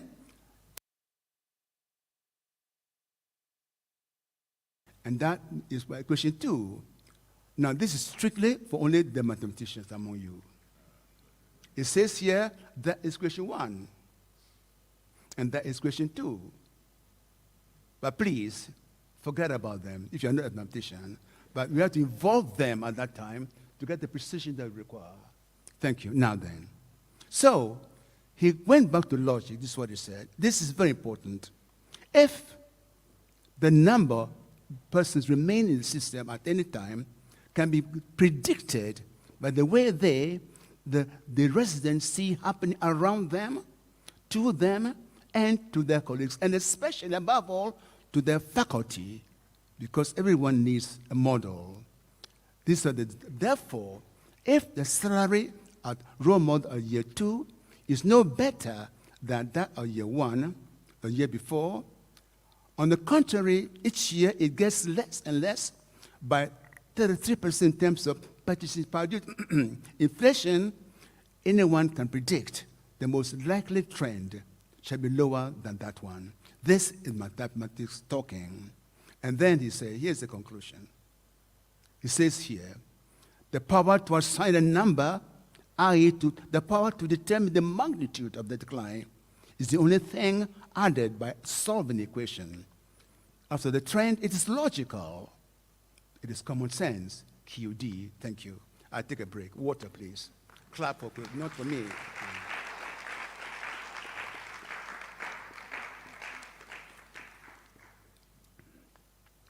Now, we're almost there now. We are coming to now the review of the college's plan.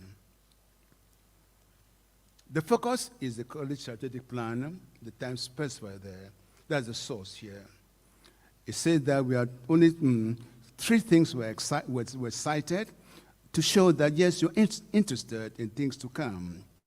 You said that on your SWOT analysis, you address AI.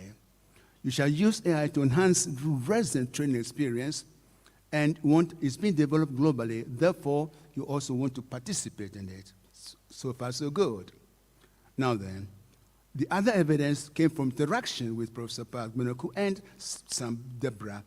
And it was said a lot of brain energy has been invested in these documents. Given the certain advent of AI, everything has changed, and changed for enhanced efficiency. All right. Therefore, with regulation as the foundation is a suggestion here. Moving on from this milestone 3, the speaker respectfully suggests that the college can duly approve, install, and regulate at the foundation of the current strategic plan when it comes to its midterm review. Now, this was the suggestion made to Sierra Leone many years ago and repeated sometime after that. And this is what it looks like. On the right-hand side, you have the bottom. The foundation is AI and emerging technologies. That was suggested to them at that time, and everything else should be built upon that. Support for the training, research, training facilities, teaching hospitals, training structure, research, the administration, everything is included there. Now look at this. The others invited as external examiners were these two, Paul Nyame and Adujemfi. So we plead with you to consider that. And now we move on to the final milestone, number 4, AI and emerging technologies. A novel environment and AI has been an emerging thing. We are great where you are already. What is the position of a provider, the government? Here's the good news. The provider is even prepared and pre-armed. Is that a promising alignment of the spheres? Maybe. The sources are the Ghana Academy of Arts and Sciences, public lecture, June of this year. And this is the thing that happened. The details are there on our website. The focus is here on this particular subtitle, Ethics and Regulation of AI in Education. That's the full title. The speaker, Professor Adekoya, Department Sunyani. So the source is well cited. Want information, you can get it in. What did he say? At the end of everything, he came to conclusions in what is called what is on the ground. Here's the first one. Ghana has been part of the ethical policy framework for AI in the global south. He said that pilot projects conducted in 2019 by UN, Global Pulse, and German Federal Ministry for Economic Cooperation and Development, and something else, dedicated to support the development of local policy frameworks in AI. All right. It continues to say that, the second one here. The private sector-led initiatives that focus on the development of AI skills at the local level are encouraged by the government. The context is given there. And here's the detail. Ghana is the home of the Google first AI lab in Africa. Activities in Kambi Group included the training, the policy initiative. You are developing a national AI strategy up to 2033. Startup are focusing on something else. Therefore, it's all happening. and he had a call for action. Here come the players again. The provider is leading the way. Now, the college has shown that it shall not allow history to repeat itself. The grace shall neither fray, and most certainly not slay the green. All stakeholders shall blend into functional units to embrace AI and its effective regulation. When you do that, these then are the takeaway messages. I'm almost done. From Inception, Sankofa Review, we affirm the following. It is the nature of things. Once a process is begun, it has a mind of its own. Medical schools in Ghana, which produce the enrollment for the college, are world class. And the Culture Forum is asking that promote our identity through the cultural diversity. Multilingualism has evidence-based benefits. Brain drain is the logical impact of economic headwinds. It is universal. And then this is the last one here. It says, repeating yesterday's mistake is feasible, but it's not necessary. Make AI and risk regulation the foundation of the review of your plan for the next 5 years. You're ready to go. The provider is even more ready for you. The approach is necessary, feasible, and efficient. Here's my ending.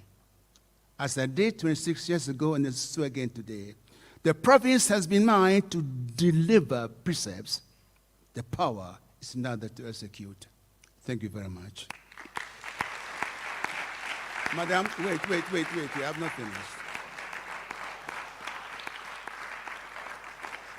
No, how much time I have back? No, this is what happened.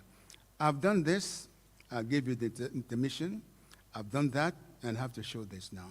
Now, fasten your seatbelts. Let's go for a ride. The disclaimer is the same. The sources are from the internet. Everything is acknowledged. The final liberation. I shoot the rapids of life. This is what rapids look like. And glide off the cliffs at dawn. And serve the thermals at dusk. If you would ride roller coaster, stick around. This is what it looks like, a roller coaster. If not, please bail out now.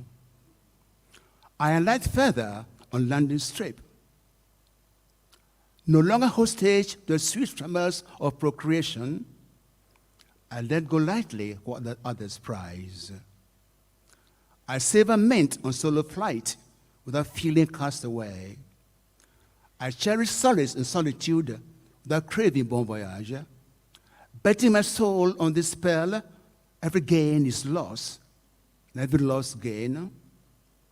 I dance to inner tunes of glory, barefoot on the embers of fortune.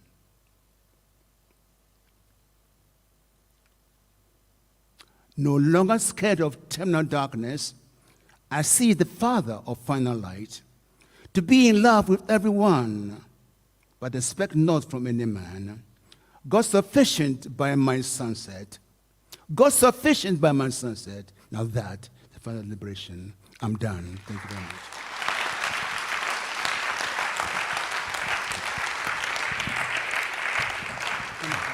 I think we can do better than that. A sounding round of applause for our speaker.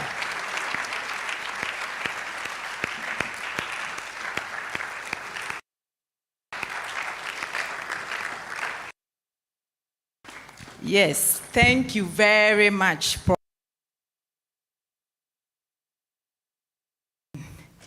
And no wonder he's an Odadie. We have Odadies in the house. And if you don't know, I'm a lady Odadie. So I was in pre-sec sixth form science college, 1990 to 92. Prof, thank you very much for this very wonderful lecture this afternoon. Please take your seats. It takes a surgeon and a poet to deliver and dissect the topic for us. And we heard so much. And for me, the take home, even as he talked about Inception, I learned two things. I realized that it's very good to document very well because you could tell that the history was well documented. And then the acknowledgements. So no wonder that he's a successful surgeon, because there is a saying that no one who achieves success does so without acknowledging the help of others. And so we need to acknowledge people for the role they've played in the inception of Ghana College of Physicians and Surgeons. And then he took us to Sankofa. And again there, I realized that he made some acknowledgements as well, acknowledging all those who played a role in the college, talked about decentralization of the medical college. And so now residents do not have to travel to Kolebu to write exams. There are several centers where residents can take exams. Okay. And staying relevant to the times. And so at the time, he mentioned that they were told that, look, don't go and consider hair transplants. But now we are talking about artificial intelligence. Yes, because we are evolving. The world around us is evolving and we need to revolve as well. And we enjoyed deserts to have their rivers. And another eye-opener was our culture, our mother tongue. Unfortunately, we live in Ghana where parents pride themselves. Mebani dion tichiyo. But we've learned that it's good for people or children to grow up and be able to speak more than one language. It's important. And for the residents who are in this room and those who are listening to us online, he reminded us that research topics are available at our feet. We have very low turnout of residents and, at the fellowship level, and it's because of the research. So today, Prof is telling us that the research topics, they are available at our feet. Even as we sit in the consulting rooms, the topics are there. So please be encouraged. And as for the brain drain, the mathematical equation, I think when Prof shares the slides, we'll take our time and study the mathematical equation. Okay, and then he finished with AI and the fact that it's already in the strategic plan of the college. So thank you once again, Prof. And at this point, the floor is open.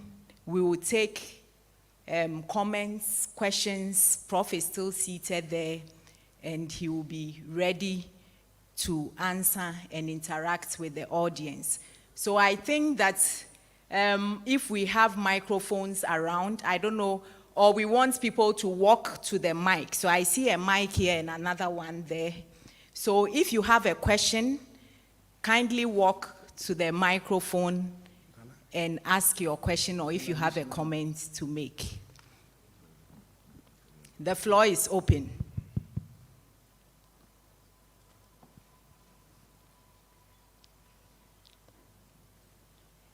Any questions, any comments?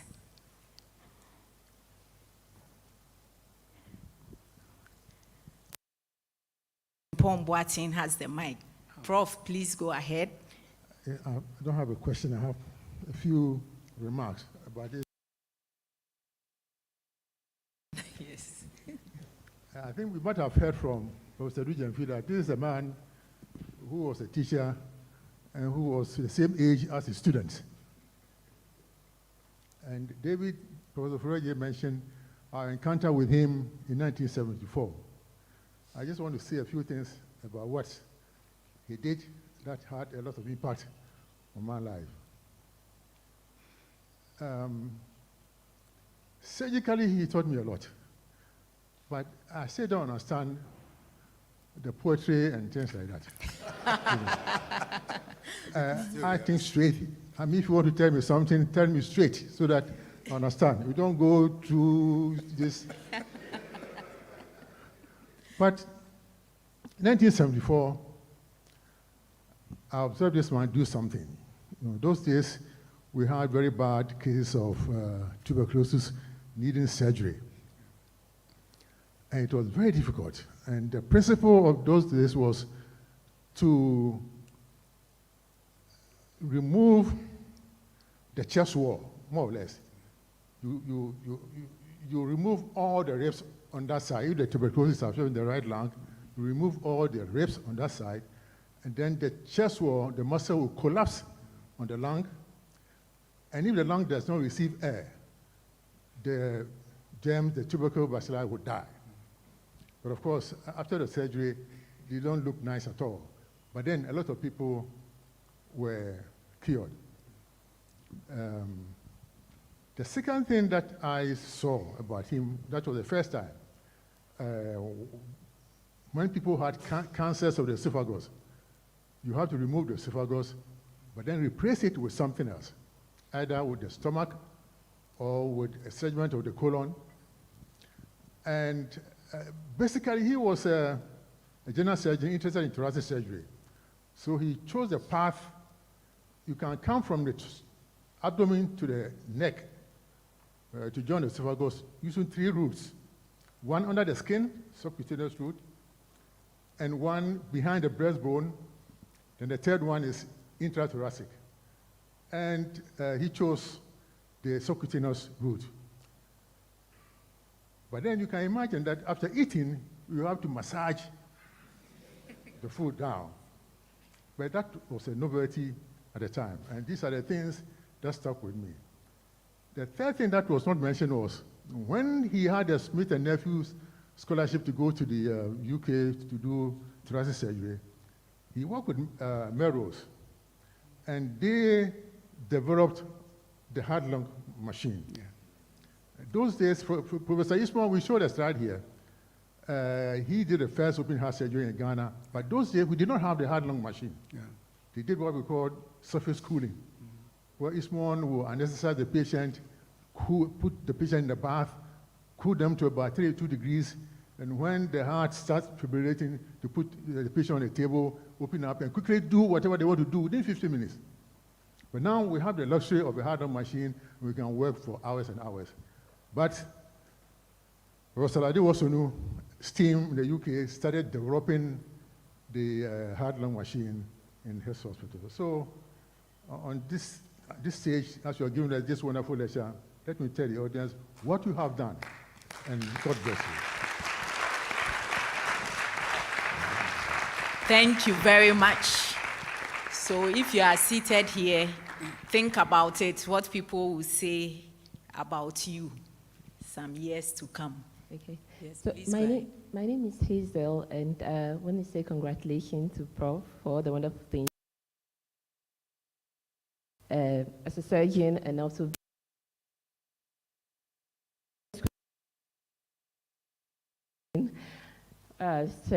being a surgeon and then a poet. And did you, writing the poems, was it a form of to deal with the things you deal with being a surgeon? Or, and the other question is, was poetry your first or second love, or was it something you found on your path as being a surgeon, in the sense that wasn't that a space where you could actually tell your story, Thank you. Good. Are you harvesting the questions, or can I answer one at a time? Do we have any more questions? Okay, so then let's have a second. My name is Jibril from the media. I have 2 questions to ask. Sorry. The first question is related to the use of artificial intelligence and inclusion of artificial intelligence in the medical profession. Is artificial intelligence a threat to the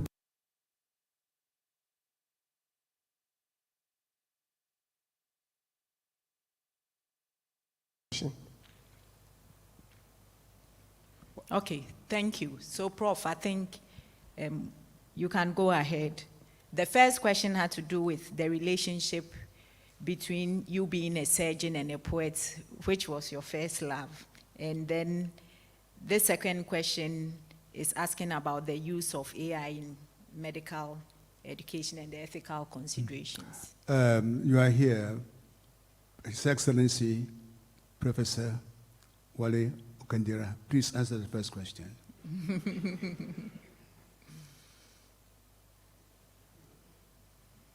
Give me a microphone, please. He is the Secretary General of the Pan-African Writers Association. Okay. He's an excellency, he's an ambassador here. He's a physician and also a poet, and a great writer, actually. Okay.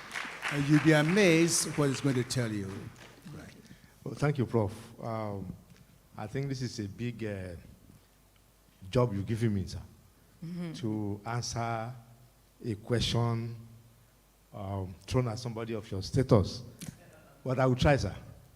As a mentee of Professor Lade Wasonu, I can say that sometimes you're different from your vocation or your profession.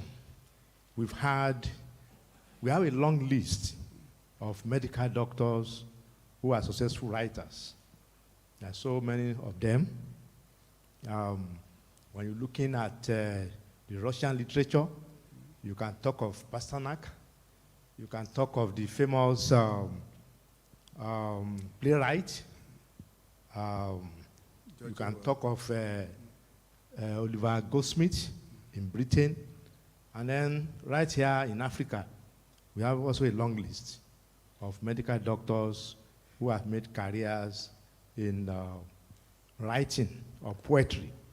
Some of us, our first love were in the humanities, particularly those of us who were exposed to reading and writing, or who are fortunate to have gone to schools with good teachers in the English language. But of course, sometimes the parental influence will come in. I'm a good example. My best subjects were in the humanities. All my distinctions were in English language and the rest. And when I told my old man that I would like to be a journalist, he almost fainted.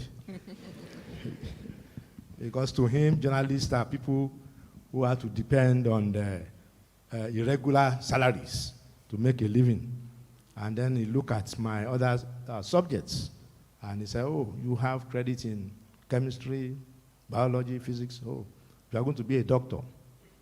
And as a very humble and obedient son, I said, yes, sir.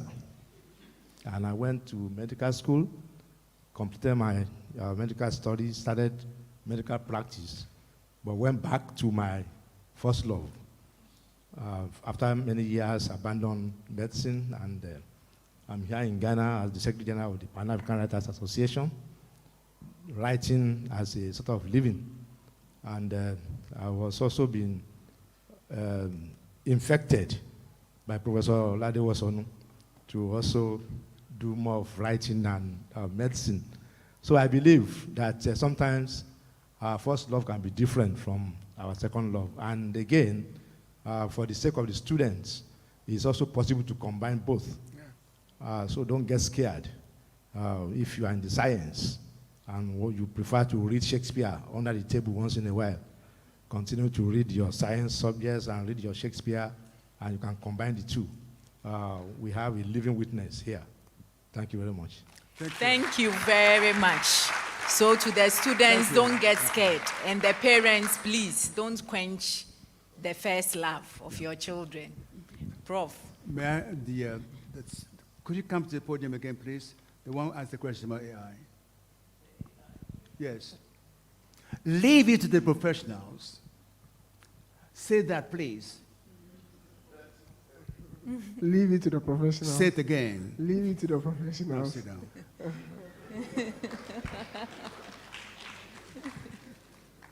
Leave it to the professionals. My role is just to ring the alarm. Time is 3 here. regard it when you come to review your plan, halfway term, make it the foundation. The government is ready for you. Please regulate it, bring in the professionals, mathematicians, statisticians, whatever, blend and make it beautiful and whole and world-class. Please, bring in the professionals. I'll tell you a story. One day we were in Glasgow at that time, and a teacher will ask a question. He said, "I'm so sorry, but I don't recall the answer right now, but I'll look it up for you." Huh. Can you admit that to students? But they did at that time. I don't recall the answer right now, but I'll look it up for you. So, look it up. So, ask the professionals. Is that clear? He forgot to add one thing. In the Greek times, the god Apollo, Apollo, and your own school, which combines literature with medicine. Tell us about you. You are concealing that secret. Now, Apollo was the god of both. In those days, they're not only worshippers but they also believed what we believe, that a poet can heal you with his words. A poet can heal with his knife. Therefore, they combine the two. You have the same thing in Nigeria right now. But please, this business of this sharp division, this or that, is a thing of the past. Thank you. Thank you very much. Now, I have you, excuse me, please. Those who are here, I have the names here: Sabella Kwache, Ofere J, Elizabeth, Adefio Shandov, Togbi Boatruth, Madame Asafache Nunu, Madame Matilda Arthur, Ruby Jangba, His Excellency, my schoolmates, Kwabena Prepon Boating, and so on. I'm very grateful to all of you. Bon Patayeko, Nyowadon, Akwani Mukata, Shukran.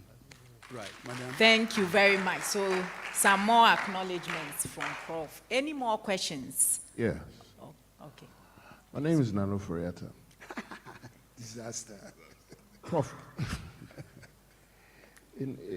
When I was in school, I was terrible in science. And today you've reminded me of that. Because I've been, I've been very slow in understanding where you were going. But by the time Professor Frimpong Boateng was done, together, and it raises a question. Okay, so what I said was, I started by saying that I was a terrible student in science in school. And today you reminded me of that, because it took a while for me to appreciate where you were going with everything. But it sort of crystallized when Professor Frimpong Boateng spoke. And then therefore it raises the issue. One, it makes me realize how much thinking goes into Ghana. And therefore, why is it that we can't, for example, in the case of College of Physicians and Surgeons and all of that history from the likes of Professor Eastman, why is it that we can't make Ghanaians appreciate that we're deeper and better than we make ourselves to be? The collection of information you put out this evening leaves a lot to think about. And there's a lot to be proud of. A lot of people to be proud of. Your list of acknowledgements, obviously you couldn't even go through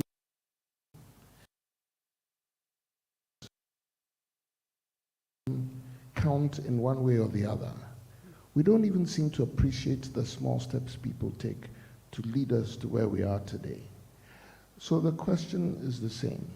What is it that we're not doing? What is it that is making us not appreciate the work that you have done, the distinguished guests on the panel have done, a whole host of people that will bring Ghana together in a better mold than we are? This negative attitude towards ourselves. I don't know if my question is clear. If it's not, we can continue when I come home. Thank you. Thank you. So, Prof, Would you want to react?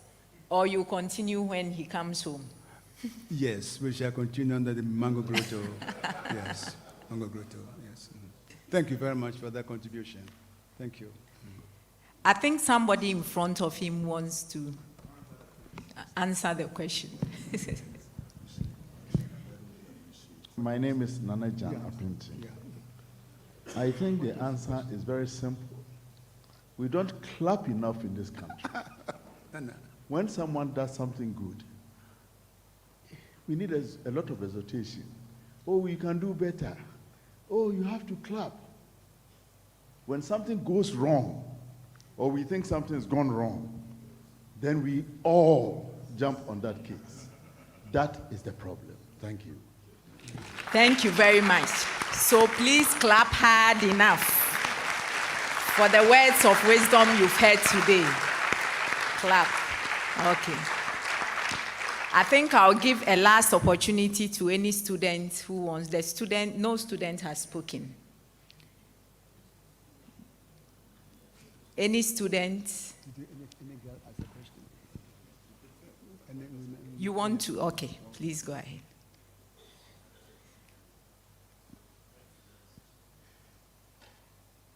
Thank you very much. The presentation, very excellent. Another dear indeed. Shall we give it to him? Heat. Thank you. Prof, I want to bring it a bit down and then start the discuss at our level. Poetry, writing, medicine. At the top, it's quite easy to have a blend.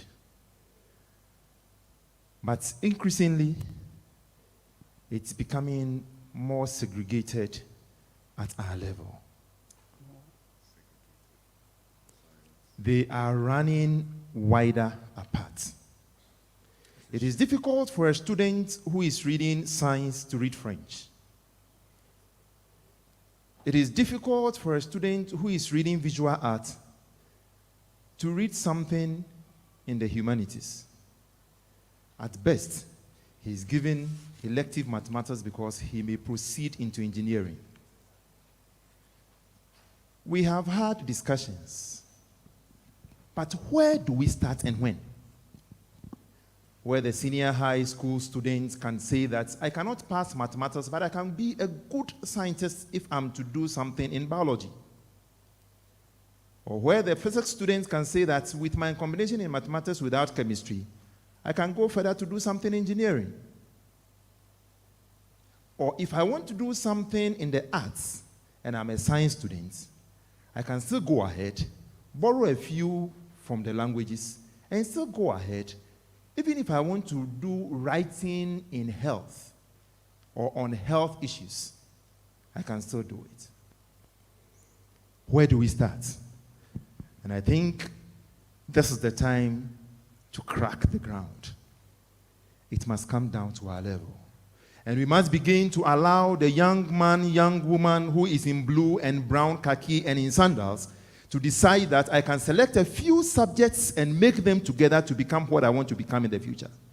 Not to coagulate them into an oven of beacons and let them come out only to know one direction until when in the course of studying in the university, an opportunity outside the shores of our country will allow them to do what they want to do and blend what they have started from their school. Thank you very much.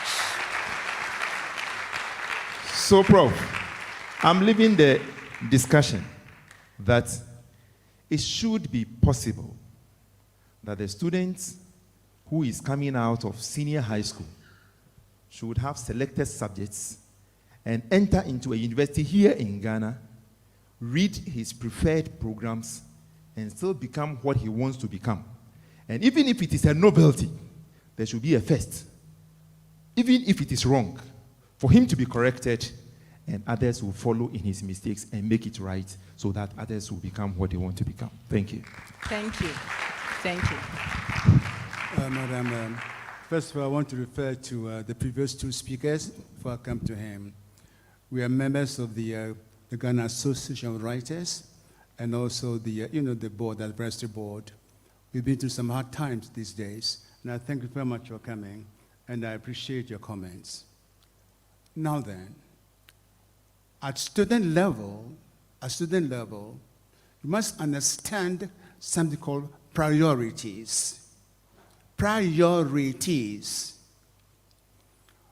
When I was in Form 3 in Presec, at the end of Form 3, going to Form 4, we had to choose between art maths or literature. And I wanted to do both, but the one or the other, so I had to drop literature, and I wept. No problem. I went to St. Augustine's, and during the prayer time, we were radioactive. They were kicked out of the chapel because we belonged to a different group, therefore we were not allowed in there. Instead, I went to the field, talked to the birds, and watched the flowers, and became in nature with nature. They were doing T.S. Eliot's Murder in the Cathedral. At that level, I wanted to play a part because the literature was close to me. And I was, believe it or not, the first priest. I went to Glasgow University, and it was still bugging me, but I had to drop everything and focus, become a doctor first. I packed everything else. I have to earn a living as a surgeon. Then I could take up writing again. So this business of mixing things up, you have to stop. What may interest you, you have to read wide and be educated by reading wide. Delve deep into subjects which you are assigned. Delve deep into them.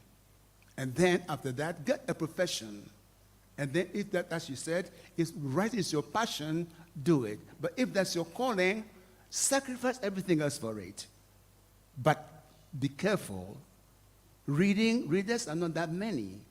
Be careful for adopting writing as a profession. That's all I have to advise you to do.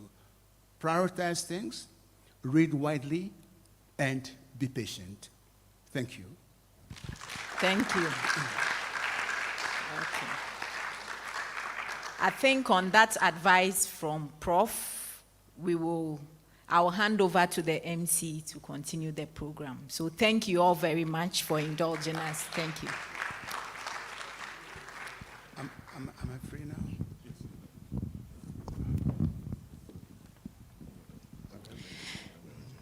Thank you so much. So I would also like to acknowledge a few people who are in attendance. We have Professor Kofi Dateba, who is the former Chancellor of the University of Ghana.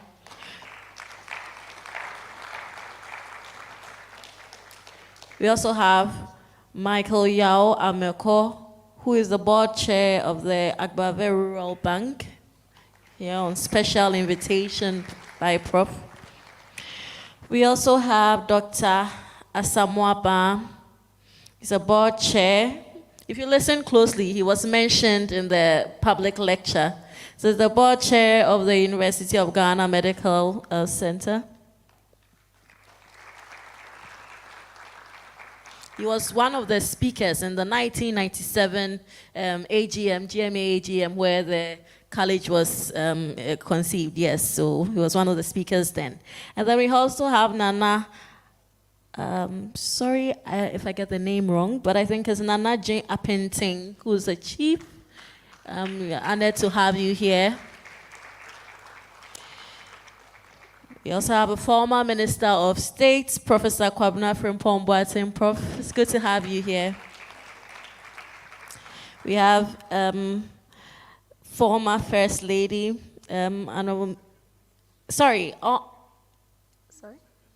former Second Lady, Her Excellency Amisa Arthur. She's left? Okay. So, Wonderful. So we'll go ahead with the program. Time is fast spent, and I'll invite Dr. Ai to come and do the closing remarks.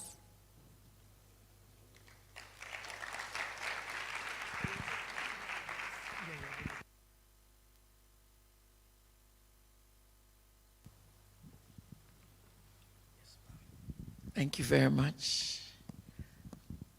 Professor Lade, what does one say to you? I don't think thank you is enough, but that's not my duty anyway, but I needed to tell you that. A real surgeon poet. And I'm glad you came and gave us such an erudite lecture. Distinguished ladies and gentlemen, Mamao, Etogbuyo, Mamao, Nananum, Nime, Name, Asafwacheme, they too. All too soon, we've come to the end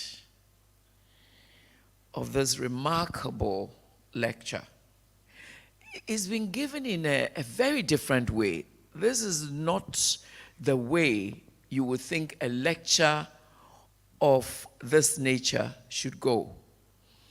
And I'm really, really pleased about that, because I have always believed that each of us is versatile, and that many of us have forced ourselves into straitjackets and are complaining that others made us so. And I'm glad that, Prof, you mentioned that when we prioritize our lives, we will find out that, like the professor who's now heading power, you can be a surgeon and you can also be a writer.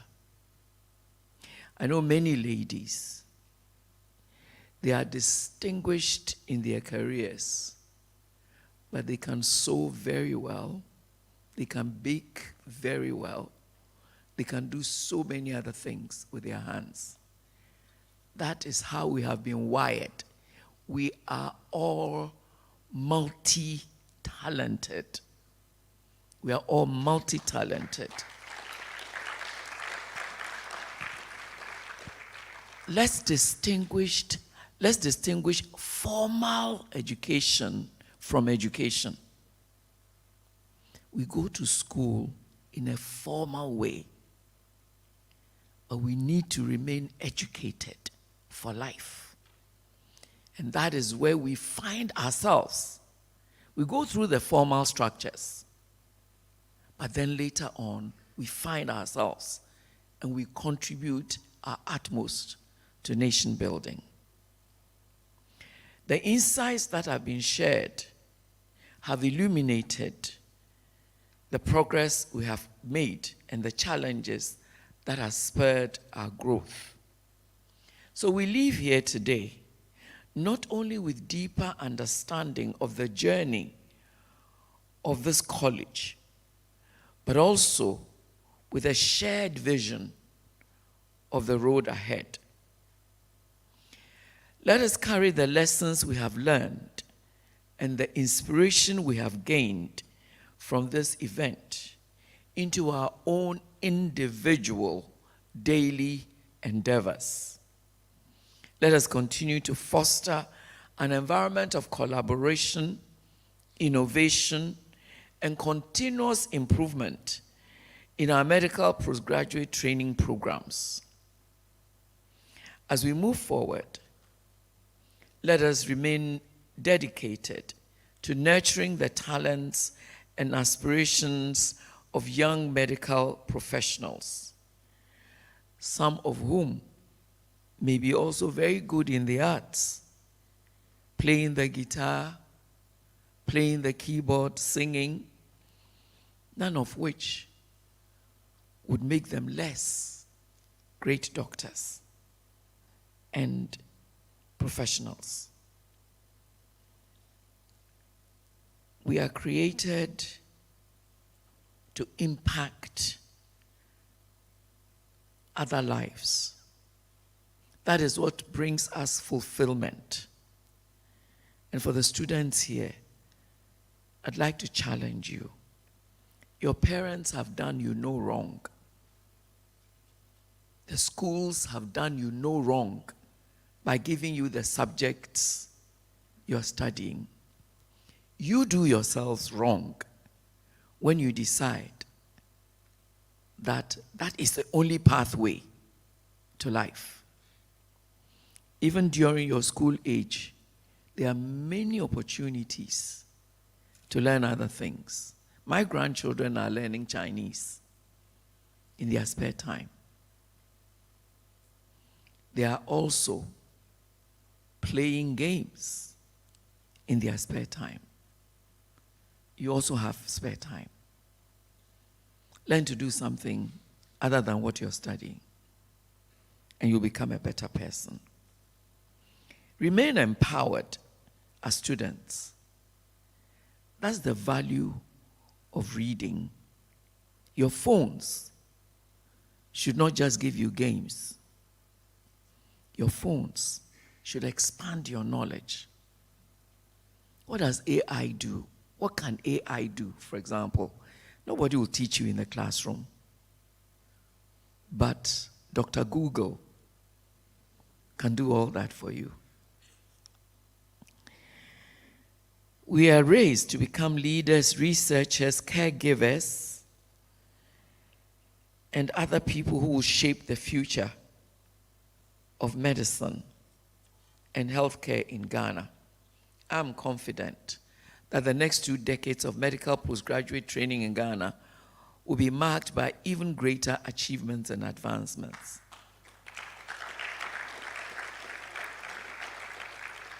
And I believe that AI will be a cutting-edge opportunity for better healthcare. On behalf of the organizing committee and everyone who has contributed to the success of this event, I extend my heartfelt thanks, especially for finding me fit to sit first in an uncomfortable chair and then later in a very comfortable one.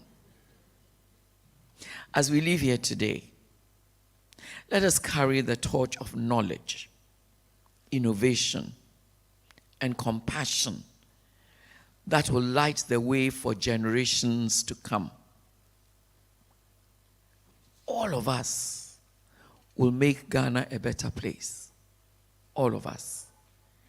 And we shortchange ourselves if we don't. Thank you very much.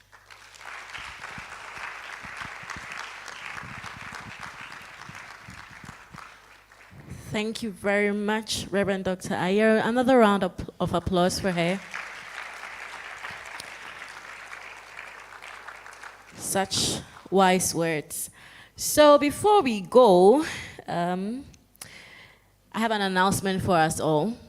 So in line with AI being one of the fundamental and foundational structures of the college, we have a target for our 20th anniversary, and that is to build simulation centers in Kumasi and Accra. This is very important to the training of medical doctors, and we would like to call on all of you to support us. We have a fundraising dinner, which is going to be held on the 25th of August at the Marriott Hotel. Our target is 2 million Ghana cedis. It sounds like a lot, but we can get there. And tickets are currently available at the registration table. So we call on individuals, corporate bodies, institutes, and NGOs who want to support us. You can get tickets from the desk. If you want to do more, you can contact Munira, who is the secretary to the planning committee, and she would be glad to show you the ropes. So next we have Dr. Hannah Ayeteani, who is going to give us the vote of thanks. She's also a member of the planning committee and an oncologist at Kolebu Teaching Hospital.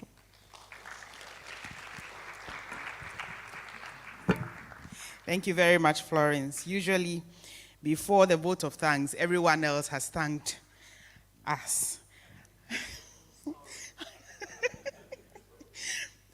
Thank you very much. I'm grateful for the honor accorded me to give the vote of thanks for this August 2nd public lecture as part of our 20th anniversary celebration.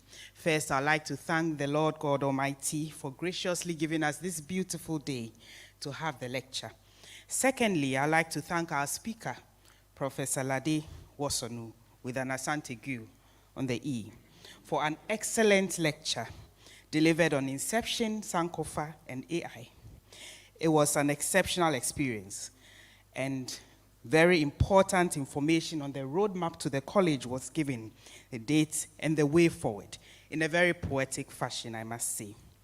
Thirdly, I would also like to acknowledge our distinguished members of the high table, Chairperson Reverend Dr. Joyce Ayi, Council Chair Professor Yawedu Jemfi, College President Professor Samuel Deborah, Vice President of Division of Surgeons, Professor Pius Agbenoku, Vice President, Division of Physicians, and 20th Anniversary Planning Committee Chair, Dr. Justin Ansa, Rector, Professor Richard Adanu, Moderator, Dr.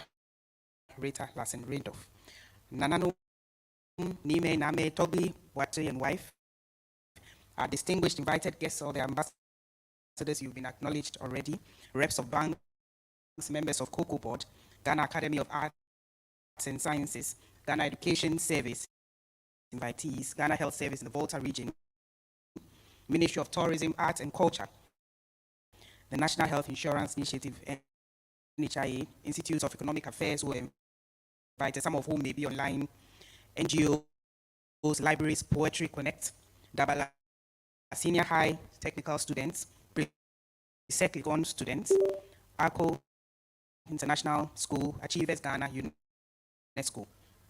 Then to our past presidents and rectors of the Ghana College, Vice Rector Dr. Henry Lawson here, faculty chairs and secretaries, fellows, members, residents, all those joining us online, members of the general public, journalists, planning committee members of the 20th anniversary, Ghana College staff, masters of ceremony for today's public lecture. Excellent work done. May the Lord bless you richly for joining us and for coming. I'd like to once again say thank you to Professor Lade Wasonu. We cherish your wisdom, perfectionism, and grace. I was blown away when I heard the apt attention to detail in preparation towards the public lecture. God bless you and continue to grant you divine health and strength. Ayuko, thank you very much.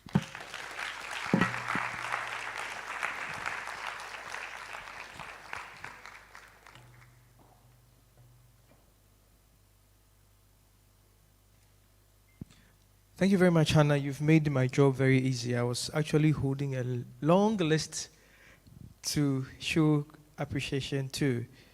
The last time I stood on a podium like this, I was chastised for not acknowledging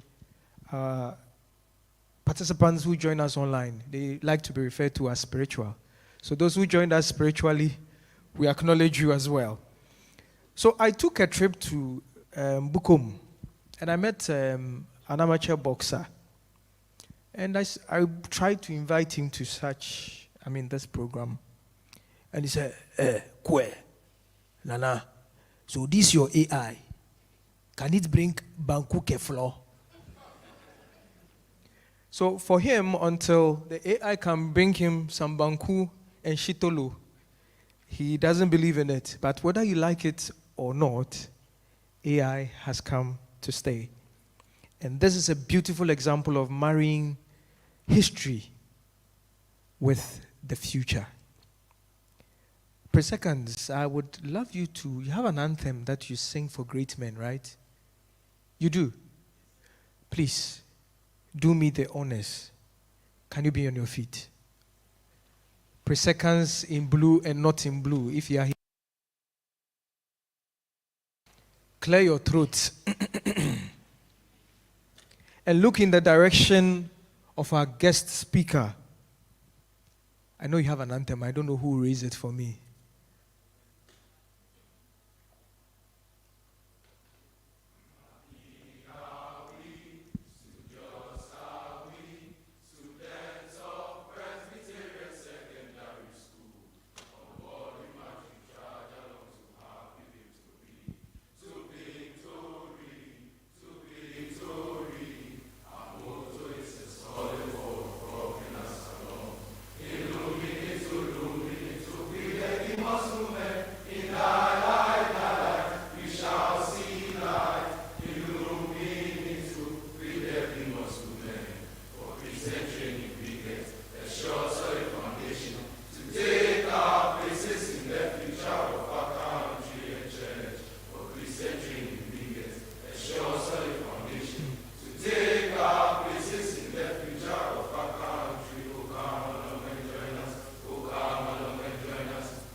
We're serving a living God, right?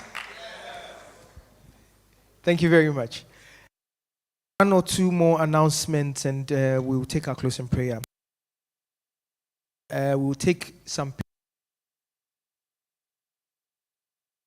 years is a lot of years. Just imagine giving birth to a child and this child growing up to 20 years. It's a lot. So we really need these memories. So please don't be in a hurry to go. And then afterwards, we also have a cocktail at the atrium. That'll be downstairs. Okay, so please, something to nibble on. Get to mingle, the young ones amongst us who are aspiring to be like our wise men and our wise women. Please get to know them. Pick a number or two, and who knows.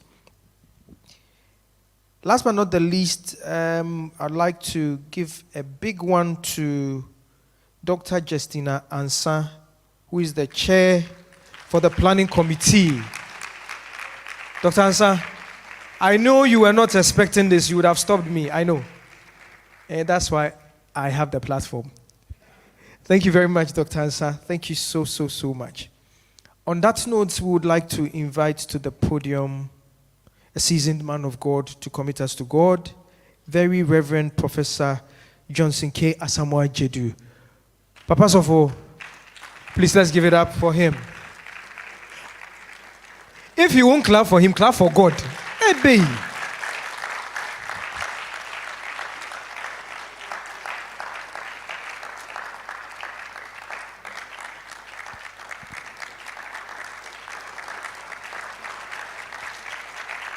In my prophetic self, may your clapping be $10 million for you.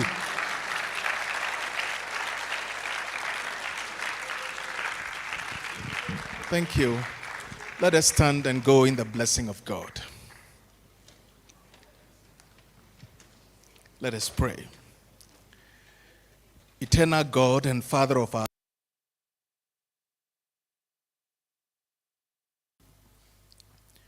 and for the privilege of being together to listen to your dear servant, the accomplished Professor Ladi Wusonu. I want to thank you for his life's work and the ways in which he has impacted this world, his own generation, and those after. We are grateful to you for this institution, the College of Physicians and Surgeons, and the men and women through whose knowledge and work you bless humanity, lift people from lows unto highs, restore hope and confidence in times of fear, loss, and peril. You are a God of restoration. So I want to thank you that after 20 years, the institution is doing well. We trust that the next few decades ahead of them will see them moving onto greater heights, continue to be a blessing to our nation and beyond. We are leaving this place. We pray that your presence will accompany us as a pillar of cloud every day, pillar of fire every night. You know each one of us by name. May we be blessed. May the works of our hands be blessed. May this institution blossom, live to your glory and the blessing of your people. Grace, mercy, and peace from God, Father, Son, and Holy Spirit, rest and abide with each one of you, now and always. Amen.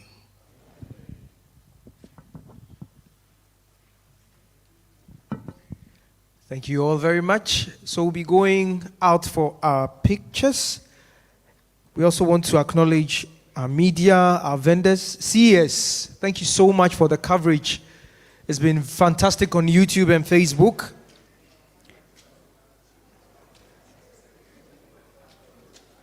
And our other organizing committee members, Muni and your team, big ups. Thank you very much.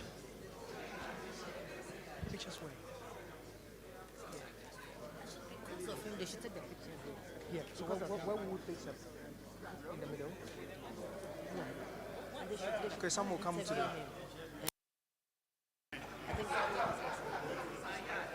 Okay, please, I'm just being informed that we'll take the pictures here. We'll take the pictures here. So please, can we get our guest speaker positioned in the middle for us so that we can take the pictures with him. Down. Yes, please.